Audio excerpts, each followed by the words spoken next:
وعلى رسوله الكريم اما بعد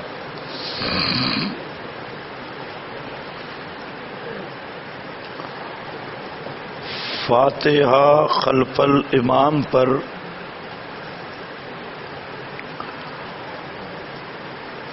گزشتہ 2 دن کے سبق میں ہمارا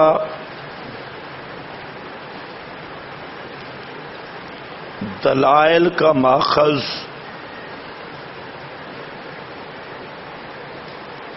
قرآن کریم،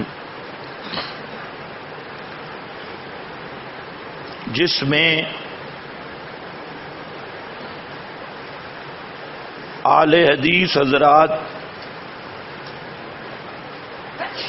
مدعی ہیں خلف الامام کے مسئلہ میں،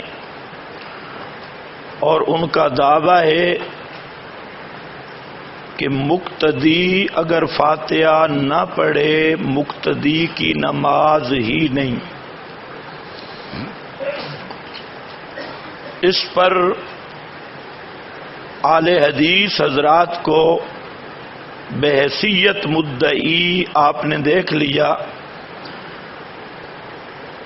کہ قرآن کریم سے اہل حدیث کا دامن بالکل خالی ہے، ان کے پاس قرآنی دلیل کوئی بھی نہیں اپنے اس مسئلہ پر۔ 4 آیات کی تحریف کی انہوں نے، اس کا جواب آپ کے سامنے آ چکا ہے۔ اس کے بعد پھر میں نے آپ کے سامنے ذکر کیا کہ اگر ہمیں مدعی بنائیں تو کوئی مسئلہ نہیں، ہم مدعی بن جائیں گے۔ تو پھر وہ طرز آپ کے سامنے میں نے ذکر کی، مدعی بن کر کہ قرات خواہ فاتحہ ہو یا فاتحہ کے علاوہ، قرات امام کا وظیفہ ہے، مقتدی کا وظیفہ نہیں۔ اس پر میں نے اپنے دعوے پر سورۃ الاعراف کی آیت پیش کی، اور اس آیت کی تفسیر مسلم شریف سے نبی کریم صلی اللہ علیہ وسلم کے فرمان مبارک سے پیش کی، صحیح حدیث سے، کہ اذا قرئ القرآن فاستمعوا لہ وانصتوا کی آیت کا مطلب یہ ہے کہ مقتدی کو امام کے پیچھے قرات کرنے کی ضرورت نہیں۔ تفسیر القرآن بالحدیث اسی طرح حضرت عبداللہ ابن مسعود رضی اللہ تعالیٰ عنہ سے، یہ صرف میں ماضی پہ تبصرہ کر رہا ہوں، حضرت عبداللہ ابن مسعود رضی اللہ تعالیٰ عنہ سے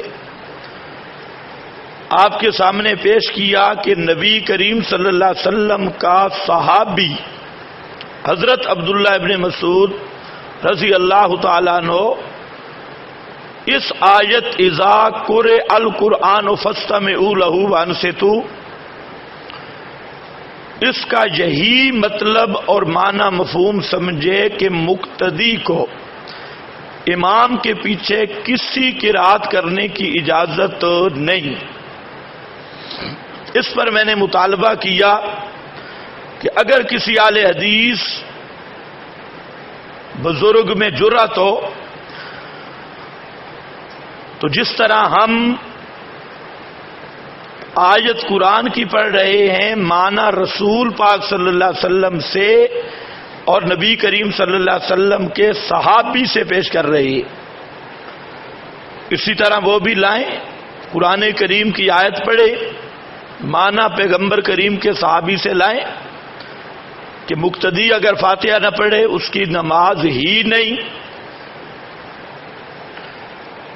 پھر میں نے آپ کے سامنے یہ ذکر کیا کہ حضرت عبداللہ ابن عباس وہ بھی اس آیت کے یہی معنی سمجھتی ہیں. تابعین میں اجلہ تابعین سعید ابن مسیب، حضرت مجاہد، حضرت حسن بصری، اس طرح کے مقتدر تابعین وہ بھی اس آیت کا یہی معنی کرتے ہیں کہ یہ نماز کے متعلق نازل ہوئی، اور اس آیت میں یہ آیا کہ مقتدی کو قرات امام کے پیچھے قرات کرنے کی اجازت نہیں. پھر اس پر اہل حدیث حضرات کی طرف سے 10 اعتراضات، ان کا میں نے جواب دیا. آپ نے دیکھ لیا کہ ان 10 اعتراضات میں کسی اعتراض میں بھی جان نہیں ہے. تو آپ نے صرف موازنہ کرنا ہے کہ وہ مدعی بن کے تو ان کا دامن قرآن سے خالی، اور جب ہم مدعی بنے تو ہم نے اپنا مسئلہ قرآن ہی سے آپ کے سامنے رکھ دیا. اب دوسرا نمبر یہی طرز چلے گی، صرف آپ کو میں نے تھوڑا سا ٹرین کرنا ہے، نمونہ دکھانا ہے. ابھی آج تیسرا دن ہو گیا تو لمبا ہو گیا ہے مسئلہ. اب ہے بخاری.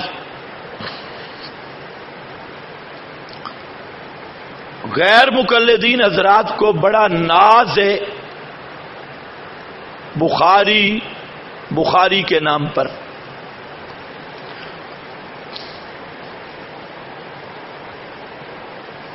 قرآن کریم کی وہ اہمیت ان کے ہاں نہیں جو بخاری شریف کی ہے.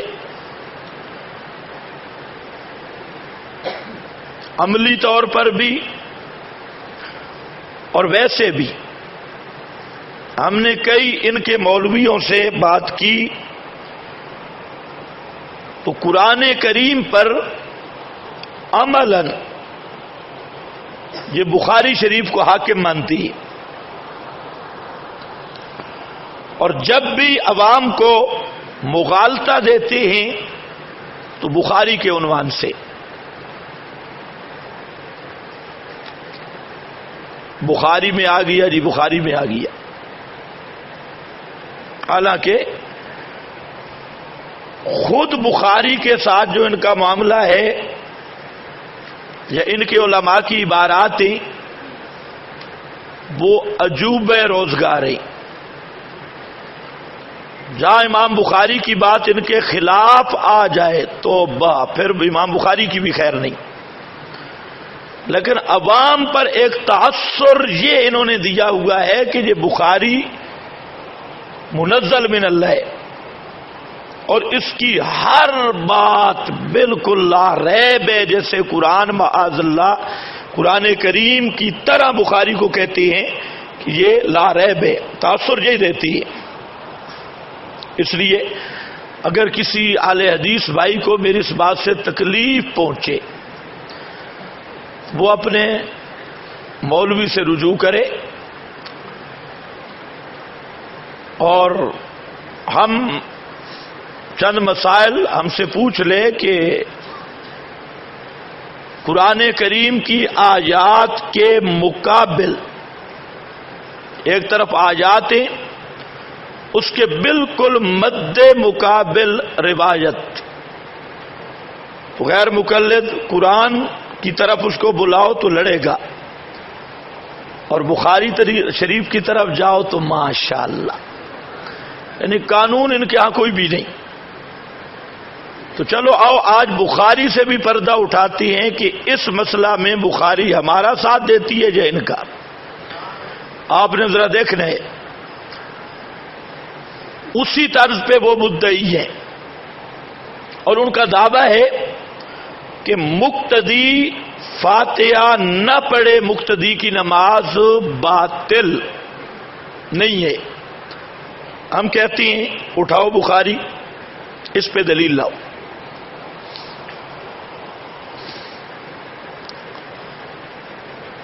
اب پوری بخاری میں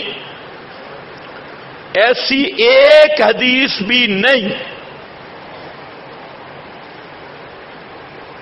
جس کا یہ معنی ہو کہ مقتدی فاتحہ نہ پڑھے مقتدی کی نماز نہیں یا مقتدی کی نماز باطل ہے. پوری صحیح بخاری میں ایک بھی ایسی حدیث نہیں ہے.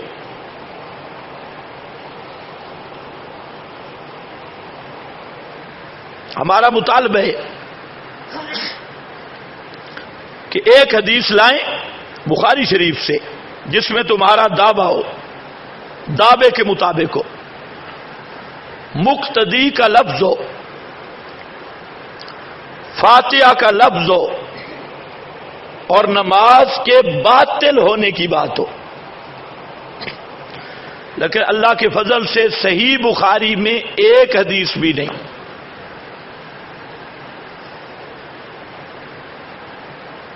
تو جیسے قرآن سے دامن خالی، بخاری شریف سے بھی دامن خالی. اب وہ پیش کیا کرتی ہیں؟ وہ کہتے ہیں جی بخاری صفحہ 104 جلد نمبر 1. اس پر حدیث ہے حضرت عبادہ بن صامت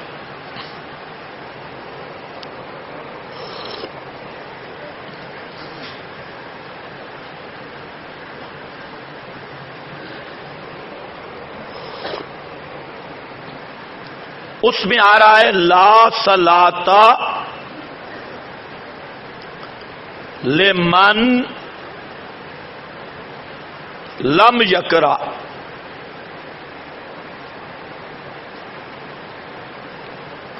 لا صلاۃ الا بفاتحۃ الکتاب.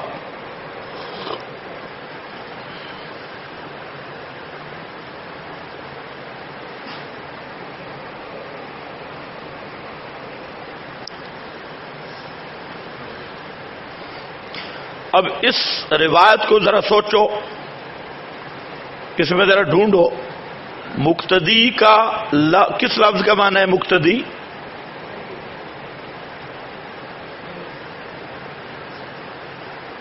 ڈھونڈ لو مطالعہ کرو. مقتدی کسی لفظ کا معنی ہو؟ خلف الامام. پھر دیکھ لو، بڑے علماء بیٹھے ہو، دیکھو ذرا ڈھونڈو. مجھے تو نہیں ملا. بڑا دیکھا مقتدی کس لفظ کا معنی ہے. اب ذرا ان کی مغالطہ دیکھے. کہتے ہیں رسول پاک نے فرمایا مقتدی فاتحہ نہ پڑھے اس کی نماز نہیں. رسول پاک کا فرمان. پورا غور سے جو اینکو والے بیٹھے ہو تم دیکھو شاید کوئی لفظ مل جائے اس حدیث میں جس کا معنی ہو مقتدی. بولو شابش. ہے کوئی ایسا لفظ مقتدی؟ خلف الامام. جھگڑا کس بات میں؟ مقتدی کی فاتحہ پڑھنے پہ ہے نا. ہمارا منفرد فاتحہ پڑھتا ہے، ہمارا امام بھی فاتحہ پڑھتا ہے. بات ہے مقتدی کی. جس بات میں بحث ہے وہ لفظ موجود ہی کوئی نہیں. اب ظلم کتنا ہے، عام عوام کو انہوں نے کتنی پٹی پڑھائی کہ بخاری میں رسول پاک کا فرمان موجود ہے. اور اللہ کے رسول پہ جھوٹ نہ بولو ظالمو. تم نے وہ حدیث نہیں پڑھی من کذب علی متعمدا فلیتبوأ مقعدہ من النار؟ یہ بھی بخاری میں ہے اور 105 صحابی راوی ہے اس حدیث کا. اب بات تو کریں گے اپنی، استنباط کریں گے جی من عام ہے. یہ من عام ہے، اللہ کے رسول نے تو نہیں فرمایا. من عام امام کو بھی شامل، مقتدی کو بھی شامل، منفرد کو بھی یہ تقریر اللہ کے رسول کی نہیں، یہ تقریر ہے امام اعظم امام ابو حنیفہ کی، من عام۔ اب یہ اتنا یتیم مذہب ہے، ساری زندگی امام صاحب کو گالیاں دیں گے، لیکن جب مسئلہ آئے گا اب قانون حنفیوں والا، اور تم اپنے پاؤں پہ کھڑے ہو کے ثابت کرو نا، اور ہمارا قانون بھی سمجھا نہیں، من عام ہے، یہ ضابطہ ہے امام اعظم رحمت اللہ علیہ کا، بالکل ٹھیک، لیکن ان کا من اتنا خراب ہے کہ امام صاحب کو گالیاں دے دے کر آج جب خلف الامام میں پھنس گئے تو اب امام اعظم زندہ باد، یعنی جب تک حنفی امام کی شفقت حاصل نہ ہو تو غیر مقلد کا کوئی مسئلہ ثابت ہو سکتا ہی نہیں۔ اس لیے میں غیر مقلد علماء کرام کی خدمت میں عرض کرتا ہوں کہ نمک حرامی چھوڑ دے، امام صاحب پر تبرہ بازی چھوڑ دیں، ورنہ تم تو اتنے یتیم ہو کہ تمہارا اتنا بڑا مسئلہ نماز کے باطل ہونے والا بھی جب تک فقہ حنفی یا اصول حنفیہ سے سرکہ نہ کرو تو تمہارا مسئلہ ثابت ہو سکتا نہیں۔ فرق یہ ہے کہ ہم کہہ دیتے ہیں کہ یہ اہل اصول کا ضابطہ ہے، یہ کہہ دیتے ہیں قال رسول اللہ، رسول اللہ پہ جھوٹ بولتی ہے، ورنہ لائیں جہاں اللہ کے رسول نے فرمایا ہو کہ من مقتدی کو شامل ہے یا من عام ہے۔ تم تو اہل حدیث ہو، ساری دیواریں سے آ کر دی، اہل حدیث کے دو اصول اطیع اللہ و اطیع الرسول، اور اب جب مسئلہ آیا تو اب آئے اصول شاشی کی طرف، نور الانوار کی طرف، توضیح طلبی کی طرف۔ واہ، اتنا یتیم مذہب دنیا میں کوئی نہیں ہے۔ اچھا وہاں پر اب دیکھو ہمارا اور ان کا فرق بھی دیکھو، ہم صاف ہم یہ نہیں کہتے کہ یہ اللہ رسول نے فرمایا، ہم کہتے ہیں اہل اصول کا ضابطہ ہے، ٹھیک؟ اور وہ ظلم کیا کرتے ہیں؟ رسول پاک نے فرمایا، یعنی کذب علی الرسول، رسول پاک کے جھوٹ بولتے ہیں اللہ کے رسول پہ، سری جھوٹ بولتی، اور نام اہل حدیث ہے۔ اب آؤ، دار و مدار کیا ہے کہ من عام ہے، تو ہم کہتے ہیں کہ من کا عام ہونا تحقیقاً مانتے ہو یا تقلیداً؟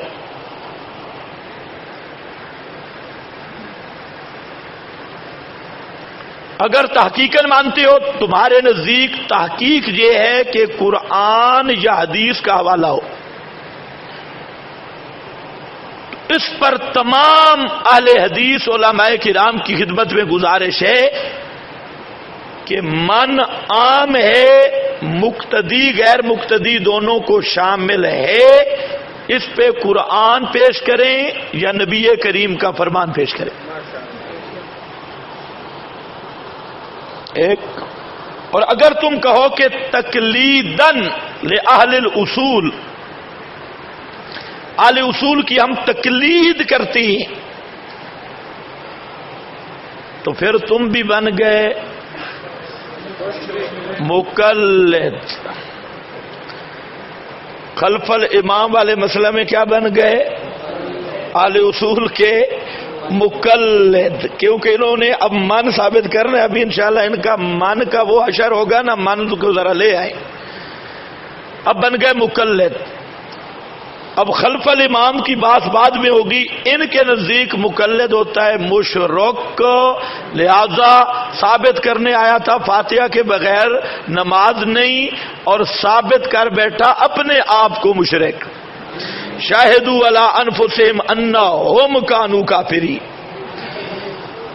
یہ حشر ہوتا ہے جو آدمی بلا اصول چلے اور خواہ مخواہ دوسروں کو ہاتھی کے دان دکھانے کے اور کھانے کے اور عوام کو غلط لین گائیڈ کرے اور خود پھنس جائے۔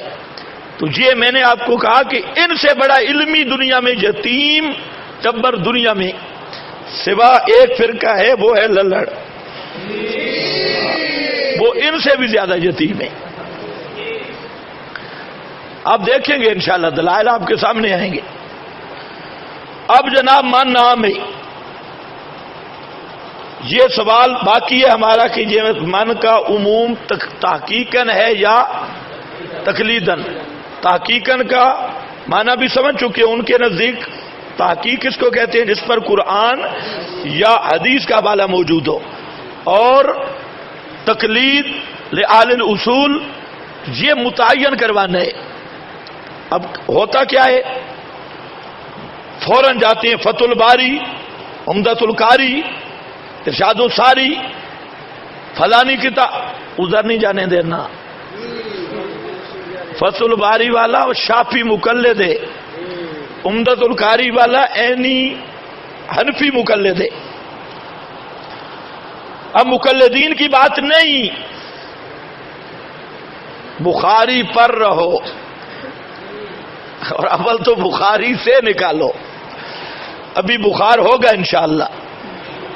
فتح الباری پیش کرے اہل حدیث، عمدۃ القاری فلانے دیوبندی نے لکھا، فلانے چھوڑ فلانا دیوبندی، تو صاف اپنے مذہب پر رہے یا لکھ دے کہ میں اہل حدیث نہیں، اور اقرار کر کے ہم نے امت کو دھوکہ دیا ہے اطیعوا اللہ و اطیعوا الرسول کے عنوان سے۔ مسئلہ ثابت کرنا ہو، کبھی شافیوں کے دروازے پہ سلام، کبھی حنفیوں کے دروازے پہ سلام۔ اب اس کو اٹینشن اہل حدیث بناؤ، کٹر، ادھر ادھر نہیں ہلنے دیں گے۔ من نکال، من من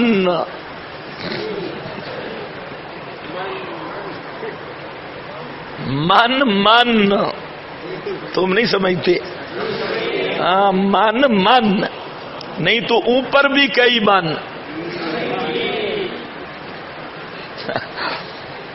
اب یہ وہ گھاٹی ہے کہ کوئی اہل حدیث بیچارہ اس کو طے نہیں کر سکتا۔ چلو ہم رحم کرتے ہیں۔ آپ نے یہ دیکھ لیا، باتیں ذہن میں رہیں کہ جہاں نہ مقتدی کا کوئی لفظ نہیں ہے، خلف الامام کا بھی کوئی لفظ نہیں، تو یہ دلیل صریح ہے، تقریب تام ہے۔ تقریب تام دلیل دعوے کے مطابق ہے، دعویٰ نماز باطل ہے مقتدی کی، اور حدیث میں مقتدی کی بات ہی کوئی نہیں ہے۔ اب جو اگلی گفتگو ہوگی وہ تبصرہ ہوگی۔ تکرار میں کر رہا ہوں، یہ کناروں پہ چھوٹے بچے بھی بیٹھے ہیں اور کچھ بڑے بزرگ بھی بیٹھے ہیں، بڑے بزرگ بھی کچھ بیٹھے ہیں، تاکہ سب کو یاد ہو جائے۔ دیکھو میری طرف، اب ذرا آگے چلو۔ یہ جو ضابطہ ہے من عام، یہ ضابطہ ہمارا ہے، اور واقعتاً بالکل ٹھیک ضابطہ ہے، لیکن اہل حدیث مولویوں کو ضوابط ہم سے پڑھنے پڑیں گے۔ جہاں لکھا ہے نا من و ما، عموم کا مسئلہ، اسی نور الانوار، اسی توضیح طلبی، اسی مقام پہ ساتھ لکھا ہے یحتملان الخصوص، یحتملان الخصوص، اصل عموم کے لیے ہیں، لیکن احتمال خصوص کا بھی ہے، احتمال خصوص کا بھی ہے۔ اب وہ احتمال کس سے ثابت ہوگا؟ دلیل سے۔ ایک دوسرا، جو قرآن کا من ہے وہ قطعی ہے، اس کی تخصیص کے لیے قطعی دلیل درکار ہے، قطعی دلیل۔ اور جو خبر واحد کا من ہے، خبر واحد خود بھی ظنی، خبر واحد کا من بھی ظنی، اور ظنی کی تخصیص ظنی سے ہوگی۔ زنی کی تخصیص زنی سے ہوگی، قطعی کی تخصیص قطعی سے ہوگی۔ میں تھوڑا سا اہل حدیث مولویوں کو پڑھا لوں، آپ کی طرف آتا ہوں، ان کو ذرا میں پڑھا لوں کہ قطعی کی تخصیص قطعی سے، زنی کی زنی سے، یہ خبر واحد ہے، اس کی تخصیص موجود ہے، من کی تخصیص ہے اور دلیل موجود ہے۔ ایک تو میں پوری وضاحت کے ساتھ مبرہن بیان کر چکا ہوں آیت، کہ وہ آیت کہتی مقتدی کو نکال رہی ہے، مقتدی کو پڑھنے کی اجازت نہیں۔ تو جب قرآن کریم کی نص من سے مقتدی کو نکال رہی ہے تو غیر مقلد قرآن کا مقابلہ کرے، مقتدی کو پھر من کے نیچے لے آ رہا ہے، قرآن مقتدی کو نکال رہا ہے اور اہل حدیث پھر پکڑ کے من کے نیچے۔ تو دلیل ایک۔ دوسرا، ان سے ذرا پوچھو کہ میں نے جو بات کی یحتملان الخصوص، اس سے پوچھو تیرا اس پہ اعتماد ہے یا نہیں، دلیل سے تخصیص جائز ہے یا نہیں۔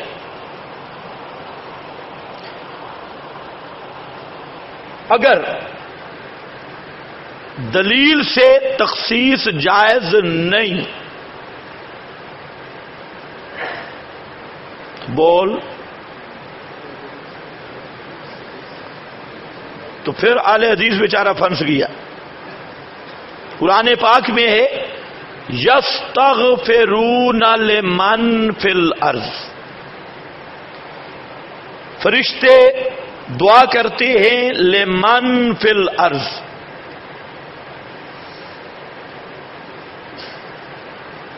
یہ من کھڑا ہے۔ دوسرے مقام پہ یستغفرون للذین آمنوا، اور تیسرا مقام ہے ما کان للنبی والذین آمنوا ان یستغفروا للمشرکین، کہ مشرک کے حق میں استغفار کرنے کی اجازت نہیں۔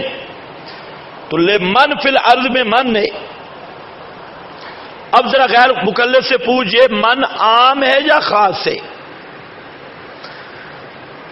اگر تو کہے یہ من عام ہے تو نسکتی کا انکار ہے کہ مشرک کے لیے مغفرت کی دعا کی اجازت نہیں، اور اگر تو کہے خاص ہے عام نہیں تو پھر کیوں خاص ہے؟ تو بات یہی ہوگی دلیل موجود ہے۔ تو یہاں پر یہ بھی من خاص ہے اس لیے کہ دلیل موجود ہے۔ ایک وہی آیت سورۃ الاعراف کی، اس کے علاوہ انشاءاللہ بہترین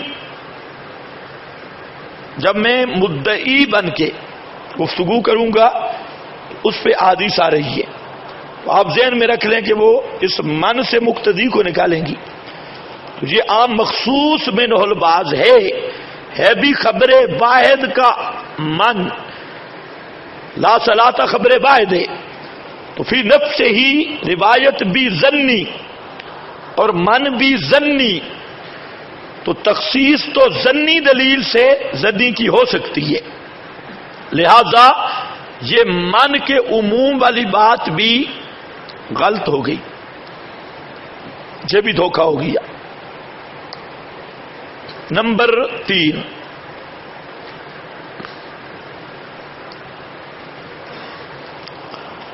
ہم کہتے ہیں اس آیت کا معنی ذرا بتائیں، اس حدیث کا، آیت ان کے پاس ہے نہیں اللہ کے فضل سے، اس حدیث کا معنی متعین کرے۔ یہاں پر لفظ آ رہا ہے، ذرا سنو، لا صلاۃ لمن لم یقرأ فاتحۃ الکتاب، لا صلاۃ لمن لم یقرأ بے فاتحۃ الکتاب، بے فاتحہ، بے فاتحہ، یا فاتحہ تل کتاب ہے یا بے فاتحہ تل کتاب؟ یہاں پر با آئیے، با، اور یہ جو کارا یقرأ خود بخود متعدی ہے، فقرؤوا ما تیسر یا بے ما تیسر؟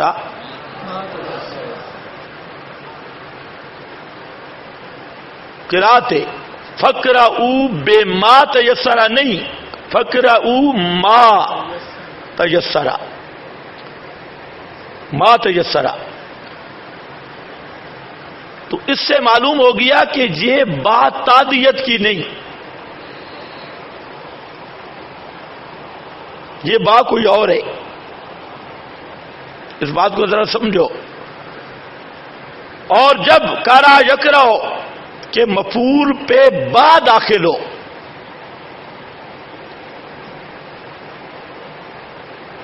تو اس مفعول کا بعض حصہ مراد ہوتا ہے، بعض حصہ۔ ایک قانون اس نے پیش کیا تھا، ایک قانون میں پیش کر رہا ہوں، بعض حصہ۔ تو مطلب کیا ہے کہ لا صلاۃ لمن لم یقرأ، یہ جو فاتحہ ہے مقروء کا بعض حصہ ہے، ساتھ کچھ اور بھی پڑھنا ہوگا، صرف فاتحہ نہیں، ساتھ کچھ اور بھی پڑھنا ہوگا۔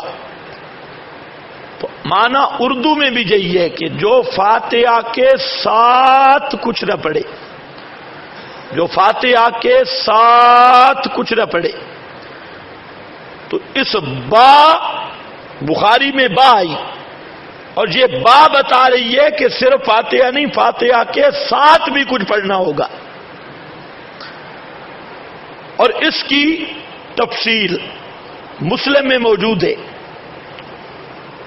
کہ فاتحہ کے ساتھ وہ کیا ہے، مسلم شریف، اس میں وہ با کا مفہوم متعین ہے۔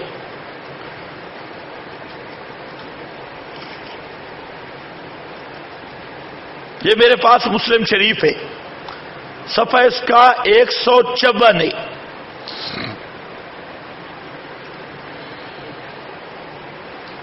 بیروتی چھاپا، اس میں بالکل صحیح سند کی حدیث یہی روایت آئی، لا صلاۃ والی۔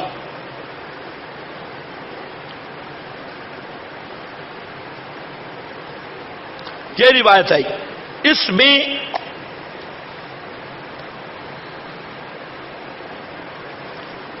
لا صلاۃ لمن لم یقرأ،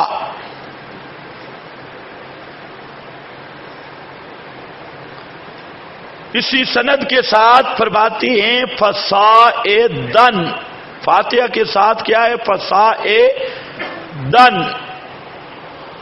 بخاری میں ہے با، مسلم ہے فصاعدن۔ جس نے فاتحہ اور فاتحہ سے زائد نہیں پڑھا اس کی نماز نہیں۔ فاتحہ فصاعدن، فاتحہ سے زائد۔ بعض کتب میں لفظ آ رہا ہے ما زادہ، اس با کی تفسیر کر رہا ہوں، باہر نہیں جا رہا، بخاری والی با، ما زادہ۔ بعض میں آ رہا ہے ما تیسرا، بعض میں آ رہا ہے سورۃ معہا، سورۃ معہا۔ حاصل یہ نکلا کہ یہ جو با ہے، یہ با بتا رہی ہے کہ صرف فاتحہ نہیں، فاتحہ کے ساتھ بھی پڑھنا ہوگا۔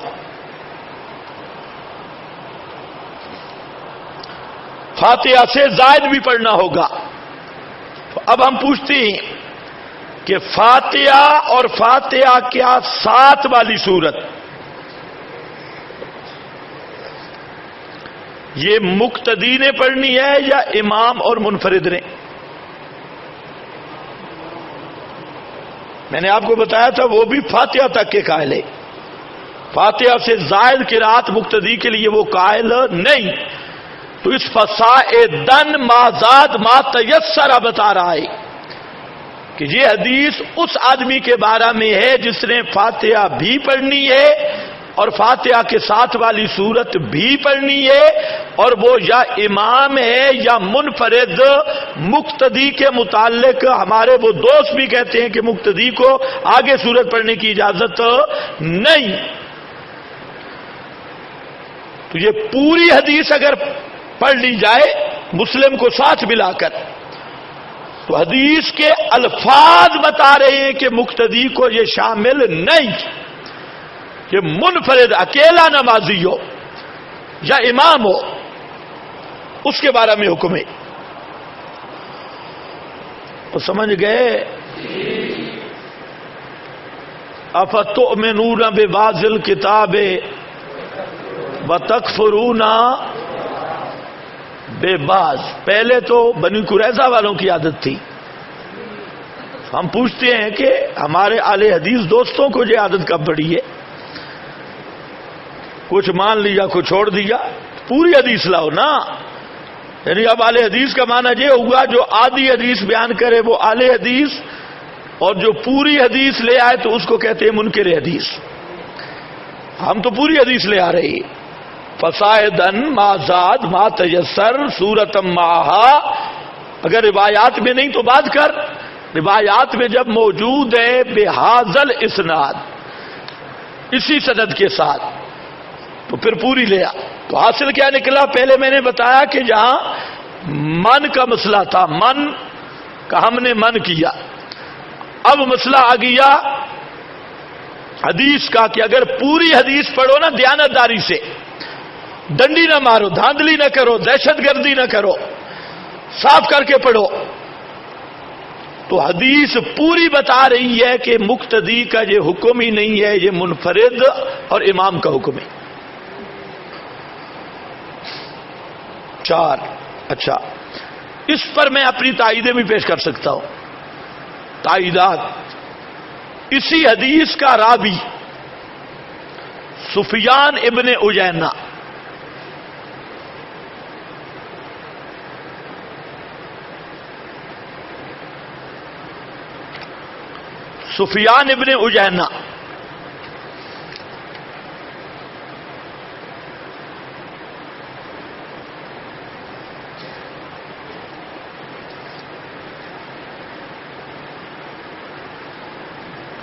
یہ حدیث بیان کر کے یہ راوی ہے.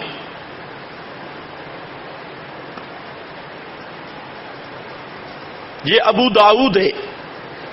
رقم الحدیث 822.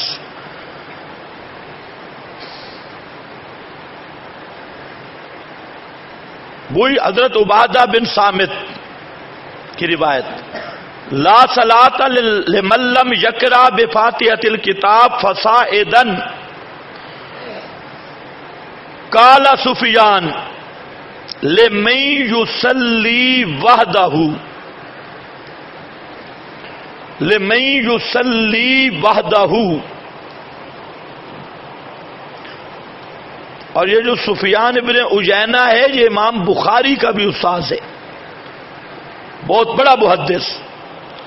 اب وہ محدث کہہ رہا ہے کہ لا صلاۃ لمن لم یقرأ والی حدیث یہ اکیلے نمازی کے بارے میں ہے، مقتدی کے بارے میں نہیں. اور محدث بھی وہ جس کا مقام امام بخاری رحمہ اللہ کے بھی اساتذہ میں ہے، شیوخ میں ہے، وہ محدث. تو میں نے کیا بتایا؟ اگر پوری حدیث پڑھو تب بھی کس کے لیے؟ اکیلے نمازی کے لیے، مقتدی کو شامل نہیں. اب اس پر میں لایا اپنی تائید سفیان ابن عیینہ سے. یہ میں نے آپ کو بتا دیا صفحہ 140 سے. بات ہماری بخاری پہ ہو رہی ہے. یہ میں طرز آپ کو سمجھا چکا ہوں صرف اس حدیث کو سمجھنے کے لیے. اور یہ میرے پاس ہے ترمذی شریف.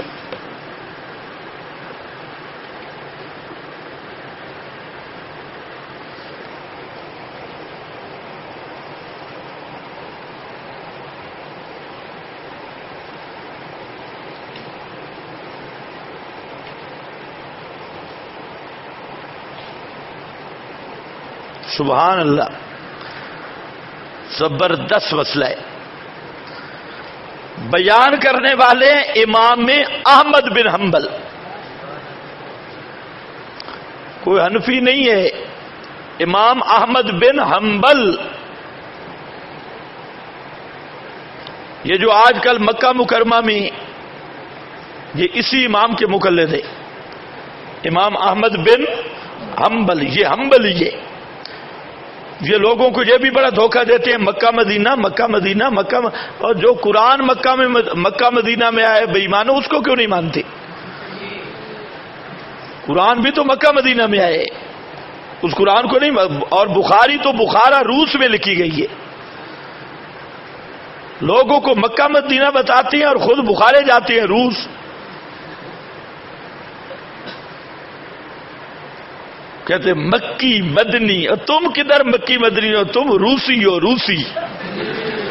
مکی مدنی، مکی مدنی کہاں ہو؟ تم ہو نرے روسی. اے سمرقند بخارا. ہاں بھائی، امام احمد بن حنبل فرماتے ہیں مانا قول النبی، مانا قول النبی، نبی کریم صلی اللہ علیہ وسلم کے فرمان کا معنی. کس فرمان کا؟ لا صلاۃ لمن لم یقرأ بفاتحۃ الکتاب. وہی حدیث آ گئی. اس کا معنی اذا کان وحدہ، اذا کان وحدہ. اس حدیث کا مطلب یہ ہے کہ منفرد اکیلا نمازی ہو اس کو حکم ہے اذا کان وحدہ. سفیان ابن عیینہ بھی کہتے ہیں یہ حدیث کس کے بارے میں؟ منفرد کے بارے میں. امام احمد بن حنبل بھی کہتے ہیں کس کے بارے میں؟ منفرد کے بارے میں. اگلی بات زبردست ہے. امام احمد نے یہ بات تحقیق کر کہی ہے، اس پہ حدیث لایا ہے. امام احمد ایسے نہیں فرماتی ہیں وہ تجا بے حدیث جابر، حضرت جابر بن عبداللہ کی حدیث، قال من صلی رکعۃ لم یقرأ فیہا بأم القرآن. یہ حدیث جابر، من صلی رکعۃ لم یقرأ فیہا بأم القرآن فلم یصلی الا ان یکون وراء الامام، الا ان یکون وراء الامام. لیجیے نیا مسئلہ آ گیا. حضرت جابر کی حدیث پیش کر رہے ہیں امام احمد اور فرماتی ہے کہ وہاں لا صلاۃ لمن صلی رکعۃ لم یقرأ فیہا بأم القرآن، جو نماز پڑھے اور اس میں فاتحہ نہ پڑھے اس کی نماز نہیں. ایک رکعت پڑھے نماز پڑھے فاتحہ نہ پڑھے اس کی نماز نہیں. ہاں الا ان یکون وراء الامام، اگر مقتدی ہے تو اس پر فاتحہ پڑھنا کوئی ضروری نہیں.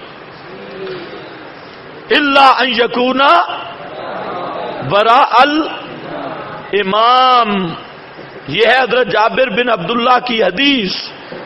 آگے امام احمد کے اگلے لفظ جو ہیں وہ انشاءاللہ دل ٹھنڈا ہوگا. فرماتے ہیں قال احمد فہذا رجل من اصحاب النبی. قال احمد فہذا رجل من اصحاب النبی. امام احمد کہتے ہیں یہ جابر بن عبداللہ یہ نبی کا صحابی ہے. تأول قول النبی لا صلاة لمن لم یقرأ بفاتحة الکتاب ان ھذا اذا کان وحدہ. تیسرا آدمی آ رہا ہے. امام احمد کہتے ہیں یہ جابر بن عبداللہ نبی کا صحابی ہے اور لا صلاة لمن لم یقرأ بفاتحة الکتاب کا تأول قول النبی، یہ نبی کریم علیہ السلام کی اس حدیث کا معنی یہ بتاتا ہے نبی کا صحابی حضرت جابر کہ ان ھذا اذا کان وحدہ، یہ حکم اس کے لیے ہے جب اکیلا نمازی ہو، مقتدی کو یہ حکم شامل نہیں.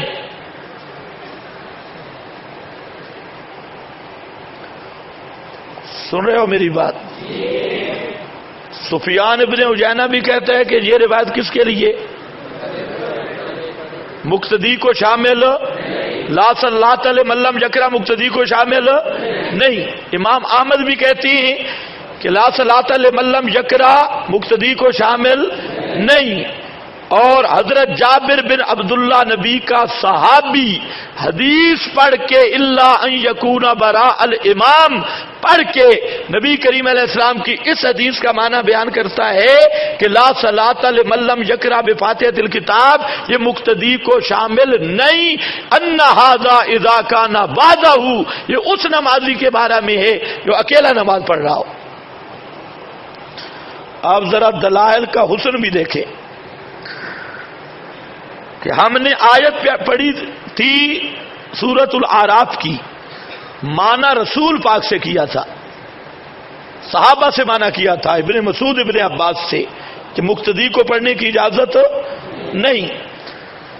اب ان کی جو مرکزی دلیل ہے لا صلاۃ لمن لم یقرأ بفاتحۃ الکتاب، اس کا معنی بھی ہم پیغمبر کے صحابی سے پیش کر رہے ہیں جابر بن عبداللہ. حضرت جابر کہتے ہیں کہ یہ روایت منفرد کے لیے ہے یا امام مقتدی کو شامل نہیں ہے. اور پھر حضرت جابر بھی اپنا اجتہاد نہیں پیش کر رہے، نبی کا صحابی حدیث پیش کر رہا ہے الا ان یکون براء الامام. اور اس پر دو گواہ چوٹی کے محدث، امام احمد بن حنبل جیسا محدث کہ امام بخاری کی عظمت اپنے مقام پہ، لیکن لاکھ بخاری اکٹھا ہو امام احمد کے درجے کو نہیں پہنچ سکتا. یہ ان کے اساتذہ کے بھی استاد اور صاحب مذہب مجتہد، اور جتنا فیض اللہ نے ان کا جاری کیا وہ امام احمد بن حنبل، اور جس کی وجہ سے امام بخاری کو عظمت ملی وہ سفیان ابن عیینہ، اتنے بڑے محدث، حدیث کا مزاج نباز محدثین، وہ یہ کہہ رہے ہیں کہ یہ روایت لا صلاۃ بخاری والی جو لوگوں کو اہل حدیث دھوکہ دیتی ہیں، مقتدی مقتدی مقتدی مقتدی مقتدی اس پہ ڈانس کرتی ہیں، یہ حضرات فرماتی ہیں کہ یہ مقتدی کو شامل نہیں.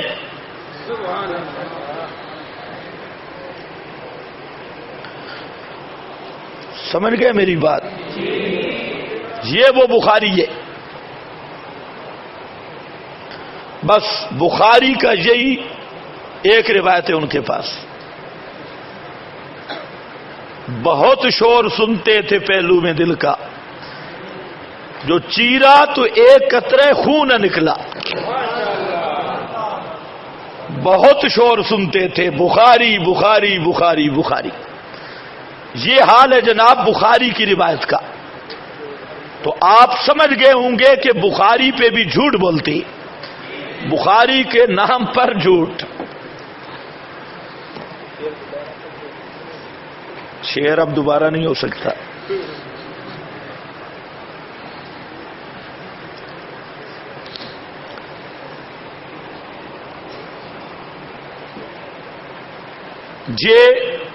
آپ خود انصاف کر لیں، غیر مقلدین کا دعویٰ ثابت ہوا؟ کچھ مناسبت ہے صحیح دلیل کی دعویٰ کے ساتھ یا دھوکہ اور فراڈ ہے؟ بہت بڑا مغالطہ.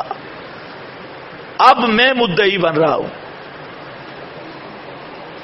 مدعی ہم انشاءاللہ ایسا لائیں گے پھر جواب دیں. بخاری سے لائیں گے، ادھر ادھر بھی جانے کی ضرورت نہیں. اوہو بخاری میں لایا بھی نہیں. اچھا چلو، بخاری کے بغیر بخاری آئے گی. بخاری شریف روایت ہے حضرت ابو بکرہ. یہ خیال کرنا ہے صحابی کا نام ہے حضرت ابو بکرہ. ایک صحابی ہے حضرت ابو بکر صدیق اکبر. اس صحابی کا نام ہے حضرت ابو بکرہ.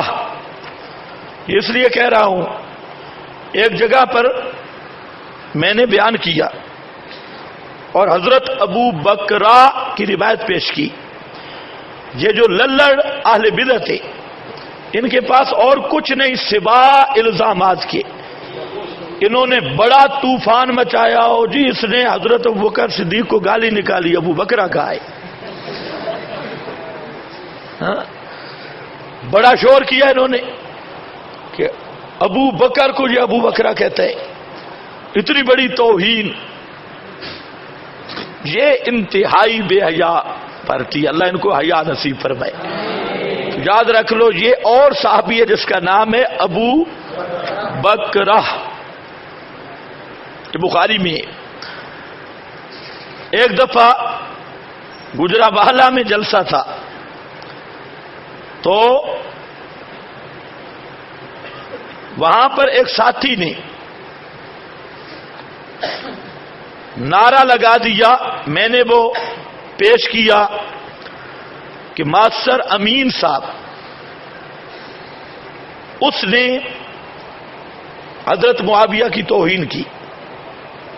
وہ عبارت پیش کی تو ایک ساتھی تھا گجرانوالے کا، اس نے نعرہ لگایا کہ ماسٹر امین پہ لعنت بے شمار، ماسٹر اکاڑوی پہ لعنت. وہ آدمی جو تھا وہ بیچارہ ذرا زبان اس کی موٹی تھی اور تھا بھی جوش میں، تو ماسٹر میں نے اسے روک دیا. انہوں نے مشہور کیا کیا کہ انہوں نے نعرہ لگوایا بخاری پہ لعنت بے شمار. ماسٹر اکاڑوی کو بنا دیا بخاری. یعنی بالکل اذا لم تستح فصنع ما شئت، صحیح مصداق ہے. اچھا بھائی صفحہ نمبر بعد میں نوٹ کر لینا، وہ بخاری شریف ادھر رہ گئی، سبق پورا کر لیتی. تو صحابی کون ہے؟ حضرت ابو بکرہ رضی اللہ تعالی عنہ. نبی کریم صلی اللہ علیہ وسلم نماز پڑھا رہے تھے، رکوع میں تھے کہ حضرت ابو بکرہ رضی اللہ تعالی عنہ آئے اور پچھلی صف میں تکبیر کہہ کر رکوع میں چلے گئے اور آگے قدم بھرتے ہوئے صف کے ساتھ مل گئے.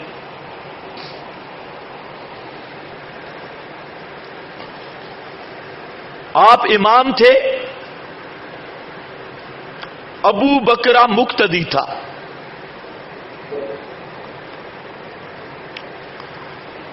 رکوع میں شامل ہوگا تو جو رکوع میں شامل ہو فاتحہ پڑھتا ہے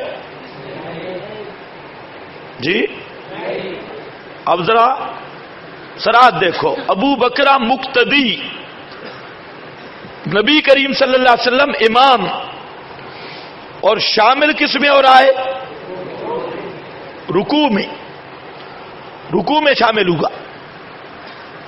نبی کریم صلی اللہ علیہ وسلم کو جب پتا چلا تو آپ نے فرمایا زادک اللہ حرصا، اللہ تیرے ذوق کو بڑھائے، حرص علی الصلاۃ کو بڑھائے. لا تعد باب فعل سے، لا تعد ابن حجر نے فتح الباری میں اور شارحین نے باب افعال سے پڑھا، اور معنی یہ ہے کہ تیری نماز ہو گئی، اب لوٹانے کی ضرورت نہیں.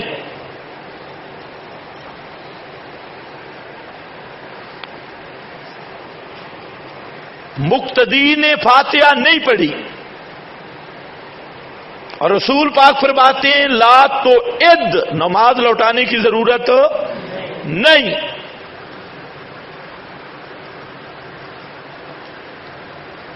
تو بغیر فاتحہ کے مقتدی کی نماز ہوئی یا نہ ہوئی؟ مجھے بولو، بغیر فاتحہ کے مقتدی کی نماز ہو گئی. اور یہی ہمارا دعویٰ ہے کہ مقتدی پر کوئی فاتحہ کی قرات ضروری نہیں. اور بالکل یہ بخاری شریف، اب ان کی جو بات تھی وہاں مقتدی کی بات ہی کوئی نہیں، اور جو میں حدیث پیش کر رہا ہوں اس میں بات ہی مقتدی کی ہے، اور رکوع میں شامل ہوا.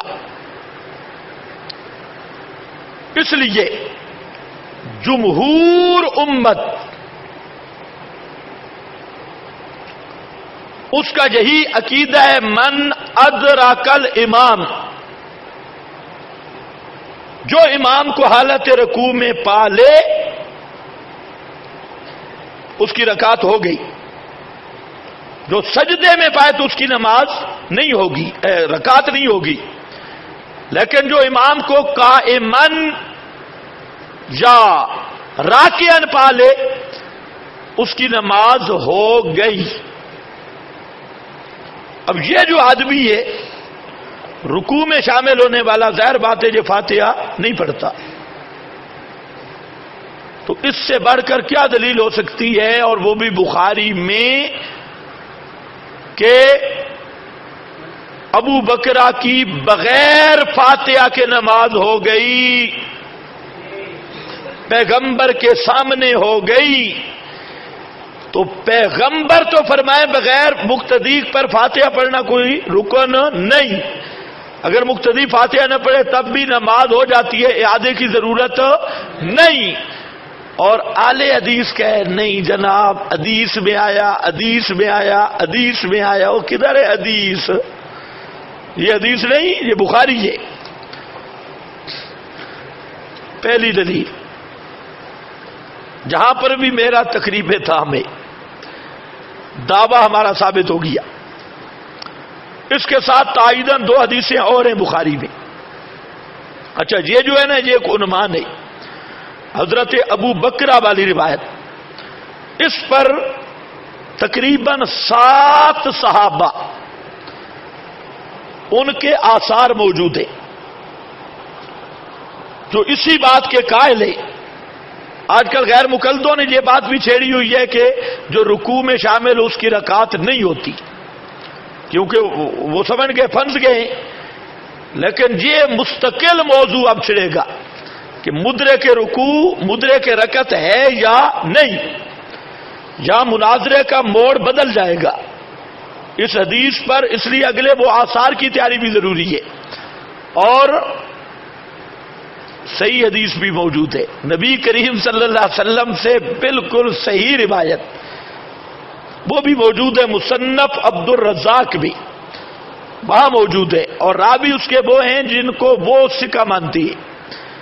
ان راویوں سے خود رسول اللہ صلی اللہ علیہ وسلم کا فرمان ہے کہ جو آدمی رکوع میں امام کو پالے تو اس کی نماز رکعت شمار ہوگی، ہو جائے گی.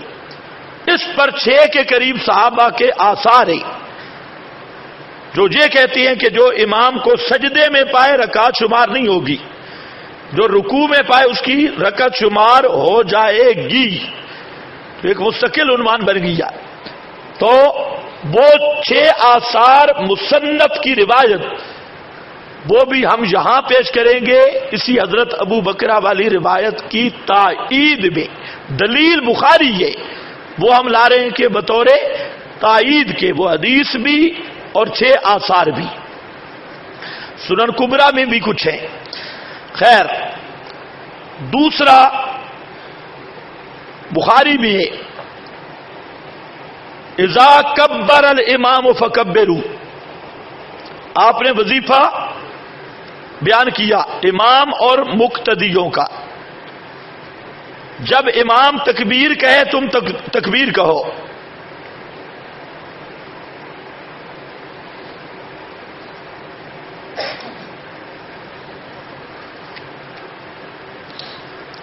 وَإِذَا قَالَ غَيْرِ الْمَغْضُوبِ عَلَيْهِمْ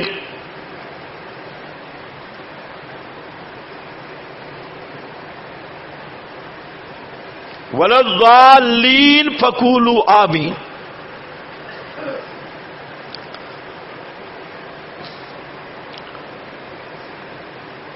اسی طرح اذا امن القاری فامنوا.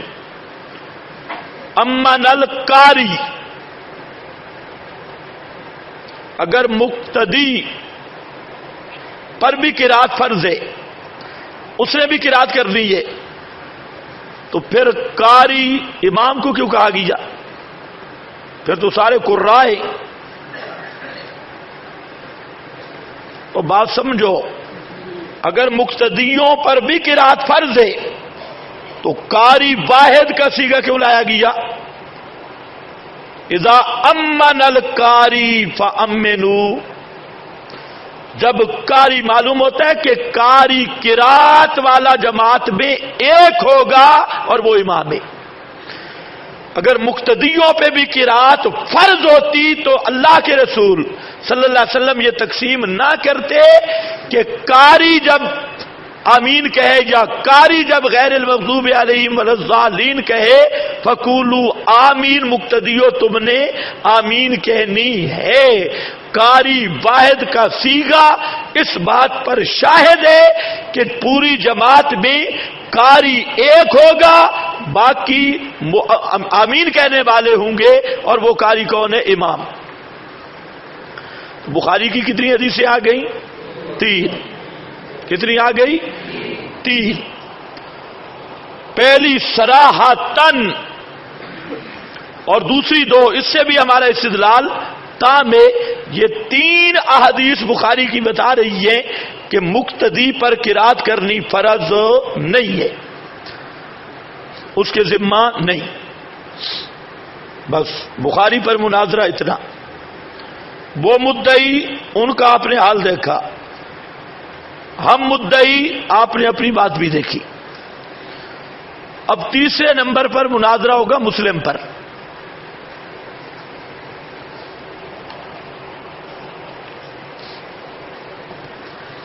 کیونکہ میں نے آپ کو کیا کہا تھا؟ قرآن، بخاری، مسلم.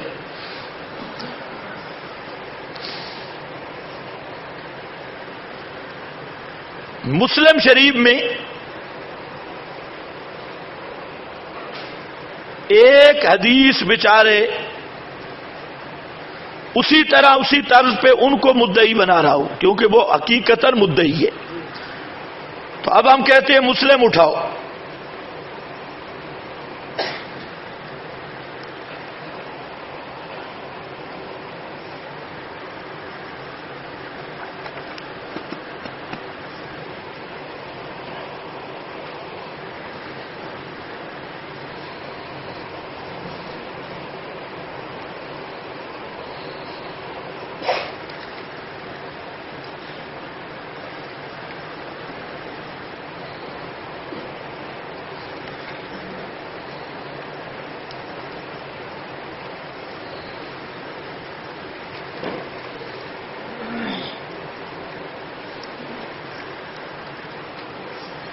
مسلم شریف میں روایت حضرت ابو ہریرہ کی،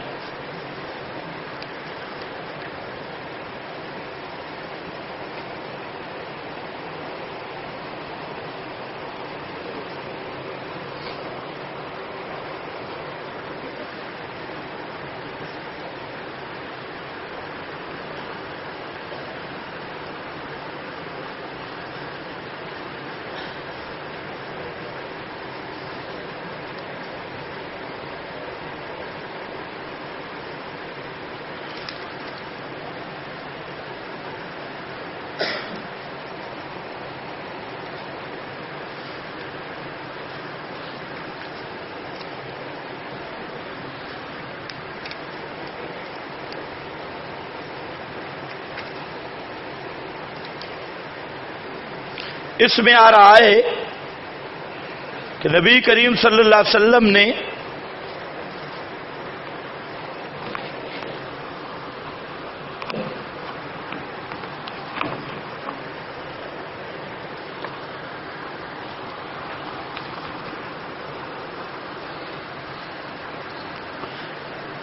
فرمایا من صلی صلاۃً لم یقرأ فیہا بأم القرآن فہی خداج ثلاثا غیر تمام، کہ جس آدمی نے نماز پڑھی من صلی صلاۃً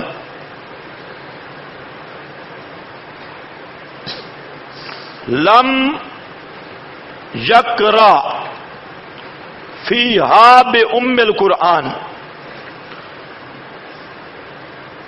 ام القرآن نہیں پڑھی،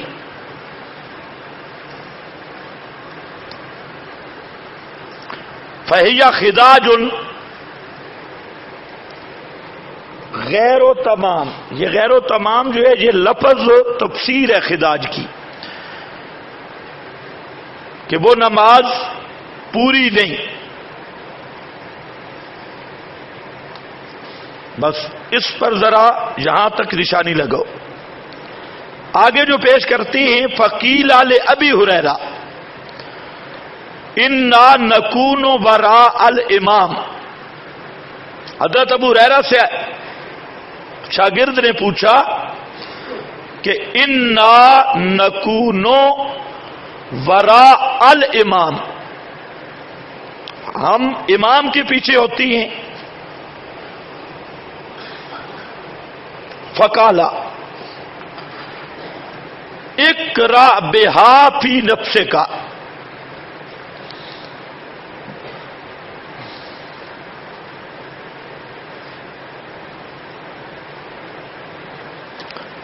اقرأ بہا فی نفسک، یہ حدیث ہے مسلم شریف رقم 395۔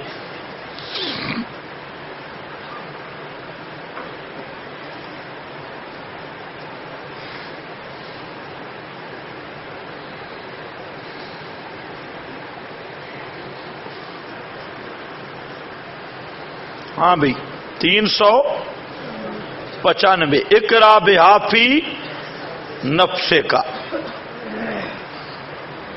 اس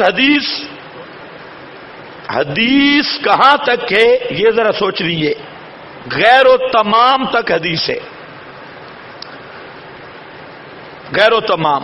آگے جو ہے اقرأ بہا فی نفسک، یہ حدیث نہیں ہے، یہ اثر ہے۔ کیا ہے؟ اثر۔ یہ بات ذرا سمجھو، حدیث غیر و تمام پہ ختم ہو گئی، اب غیر و تمام تک ذرا غور کرو۔ جو حدیث مرفوع ہے، رسول اللہ صلی اللہ علیہ وسلم کا فرمان، اس کو ذرا غور سے دیکھو، اس میں کوئی لفظ ہے جس کا ترجمہ مقتدی ہو؟ دیکھ لو، مزید دیکھو، اچھی طرح مطالعہ کرو، اینکو والے زیادہ کریں مطالعہ، تو بڑے اکابر بیٹھے، آپ بھی ذرا کریں۔ من صلی صلاۃً لم یقرأ فیہا بأم القرآن، یہ روایت اسی طرح نہیں جیسے بخاری کی پڑھی تھی، لا صلاۃ لمن لم یقرأ، توجہ ہے نا، لا صلاۃ لمن لم، اور آپ نے پڑھا وہ کس کے لیے تھی؟ مقتدی کو شامل تھی؟ نہیں، یہ بھی منفرد کے لیے، مقتدی کو شامل نہیں، اور اس کے کسی لفظ میں موجود نہیں جس کا ترجمہ مقتدی کرے، اور جھگڑا کس میں ہے؟ مقتدی میں۔ ایک دوسرا، یہ جو غیر و تمام ہے، اس نے منفرد کے حق میں بھی سورہ فاتحہ کا مقام ذرا کم کر دیا. بخاری سے تو معلوم ہو رہا تھا کہ منفرد پر شاید سورۃ فاتحہ فرض ہے، لیکن یہ جو خداج کی تفسیر آ گئی کس کے ساتھ؟ غیر و تمام کے ساتھ، تو اس حدیث سے تو معلوم ہوتا ہے کہ منفرد پر بھی سورہ فاتحہ واجب نہیں ہے، فرض نہیں ہے. پتہ نہیں آپ سمجھے ہو کہ نہیں؟ مقتدی کی تو بات ہی کوئی نہیں. اور اس روایت پر دیانتداری سے دیکھا جائے تو یہ تجھے بتا رہی ہے کہ منفرد پر بھی فرض نہیں ہے، کیونکہ لفظ غیر و تمام. خداج کا معنی خود رسول پاک نے فرما دیا کہ کامل نماز نہیں. یہ تو کہیں حنفیوں کا اور مسئلہ نہیں ثابت ہو گیا. وہ جو مسئلہ چلتا ہے رکنیت فاتحہ کا منفرد یا امام کے حق میں، ان اہل حدیثوں کو کہو ذرا غور کرو کہیں پھر حنفیوں کا داں تو نہیں لگ گیا. وہ تو کہتے ہیں نا منفرد اور امام پر سورہ فاتحہ پڑھنی کیا ہے؟ فرض ہے. ہم کہتے ہیں منفرد امام کے حق میں بھی واجب ہے، فرض مطلق قرات ہے. فقرؤوا ما تيسر من القرآن، مطلق قرات فرض اور سورہ فاتحہ واجب جو آپ پڑھتے رہتی ہے. تو ان کے نزدیک واجب فرض میں فرق نہیں، اس لیے میں نے وہاں واجب کا لفظ بول دیا. یعنی یہ روایت تو بتاتی ہے کہ منفرد کی نماز بھی ہو جاتی ہے بغیر فاتحہ کے، لیکن کامل نہیں ہوتی. غیر و تمام یہاں تو معاملہ اور پھنس گیا. جٹ زمیندار کہتی ہیں کہ کوئی بیچاری پگلی تھی، پاگل مجنونہ، تو وہ گئی تھی نمازیں بخشوانے کے لیے کسی پیر کے پاس. تو اس کے پیر نے روزوں کی اطلاع دے کر روزے بھی اس کے گلے میں ڈال دیے. یہاں تو لینے کے دینے پڑ جائیں گے، کیونکہ غیر تمام خداج غیر و تمام رکنیت اور فرض پر دلالت نہیں کرتے. آپ ذرا دیکھیں بخاری صفحہ 100 جلد 1، اس میں آ رہا ہے اقامت الصف من تمام الصلاۃ، صف کا سیدھا کرنا یہ من تمام الصلاۃ. اب ظاہر بات ہے جو صف میں تھوڑا بہت صف ٹیڑھی ہوگی تو نماز ہو جائے گی یا نہیں؟ ہو جائے گی، لیکن کامل نہیں ہوگی، ثواب کم ملے گا. یہ بخاری صفحہ 100 جلد 1. اسی طرح مسلم صفحہ 183 جلد 1، مجمع الزوائد صفحہ 164 جلد 1، ان سب پہ موجود ہے. مسلم میں ہے فَإِنَّ تَسْوِيَّةَ الصُّفُوفِ مِن تَمَامِ الصَّلَاةِ، صفوں کو سیدھا کرنا تمام صلاۃ سے ہے. یعنی صفیں اگر سیدھی نہ ہو تو نماز ہوگی خداج غیر و تمام. تو معنی کیا بن گیا غیر و تمام اور خداج کا؟ کہ نماز ہو جائے گی لیکن اجر کم ملے گا. پتہ نہیں آپ کی توجہ ہے یا نہیں ہے. اور مجمع الزوائد میں من تمام الصلاۃ الصلاۃ فی النعلین، نماز کے تمام صلاۃ سے یہ ہے جوتوں میں نماز پڑھنا. انال حدیثوں کو کہو کیوں اتارتے ہو؟ ادھر بھی تو خداج غیر و تمام بن رہا ہے، اس لیے سارے اہل حدیث حضرات سینڈل پہن کے نماز پڑھے، جوتے شوتے پہنے ہوئے ہو. ادھر ہمارے ساتھی ہیں سید انظر شاہ صاحب، وہ لائے تھے غیر مقلد کو، تو میں نے اسے دکھایا کانا یصلی فی نعل ہے، کانا پہ بات چل رہی تھی، تو میں نے کہا کانا یصلی مضارع پہ کانا، اور نبی کریم علیہ السلام جوتوں میں نماز پڑھتے. آپ پڑھتے ہیں؟ اس نے کہا پڑھ لیں گے. میں نے کہا پڑھ لیں گے نہیں، کانا یصلی آپ کے نزدیک استمرار پر دلالت کرتا ہے اور یہ سنت ہے اور سنت کے بغیر نماز نہیں ہوتی، لہذا تمہاری نماز بغیر جوتوں کے نہیں ہوتی۔ اب کوئی مسجد بتائیں جس میں ہر نماز جوتوں سمیت پڑھی ہوئی ہو، پڑھتے ہو؟ اس نے کہا جی ہم پہن کے ہی پڑھ لیں۔ میں نے کہا پہن کے الگ بات ہے، کہیں پڑھتے ہو صحیح، ابھی ہماری ضد میں تو ہو سکتا ہے آپ شلوار اتار کے ہی پڑھ لیں، کیونکہ شلوار کا بھی کسی حدیث میں تذکرہ نہیں ہے، شلوار کا بھی کوئی نہیں، ہو سکتا ہے۔ اور روایت میں آتا ہے کہ امام تھا اور وہ نماز پڑھاتا تھا اور ایک قمیص میں تھا، اور جب ہوا چلتی تھی تو وہ قمیص بھی اوپر سے اڑ جاتی تھی، حدیث میں تو آیا بخاری میں۔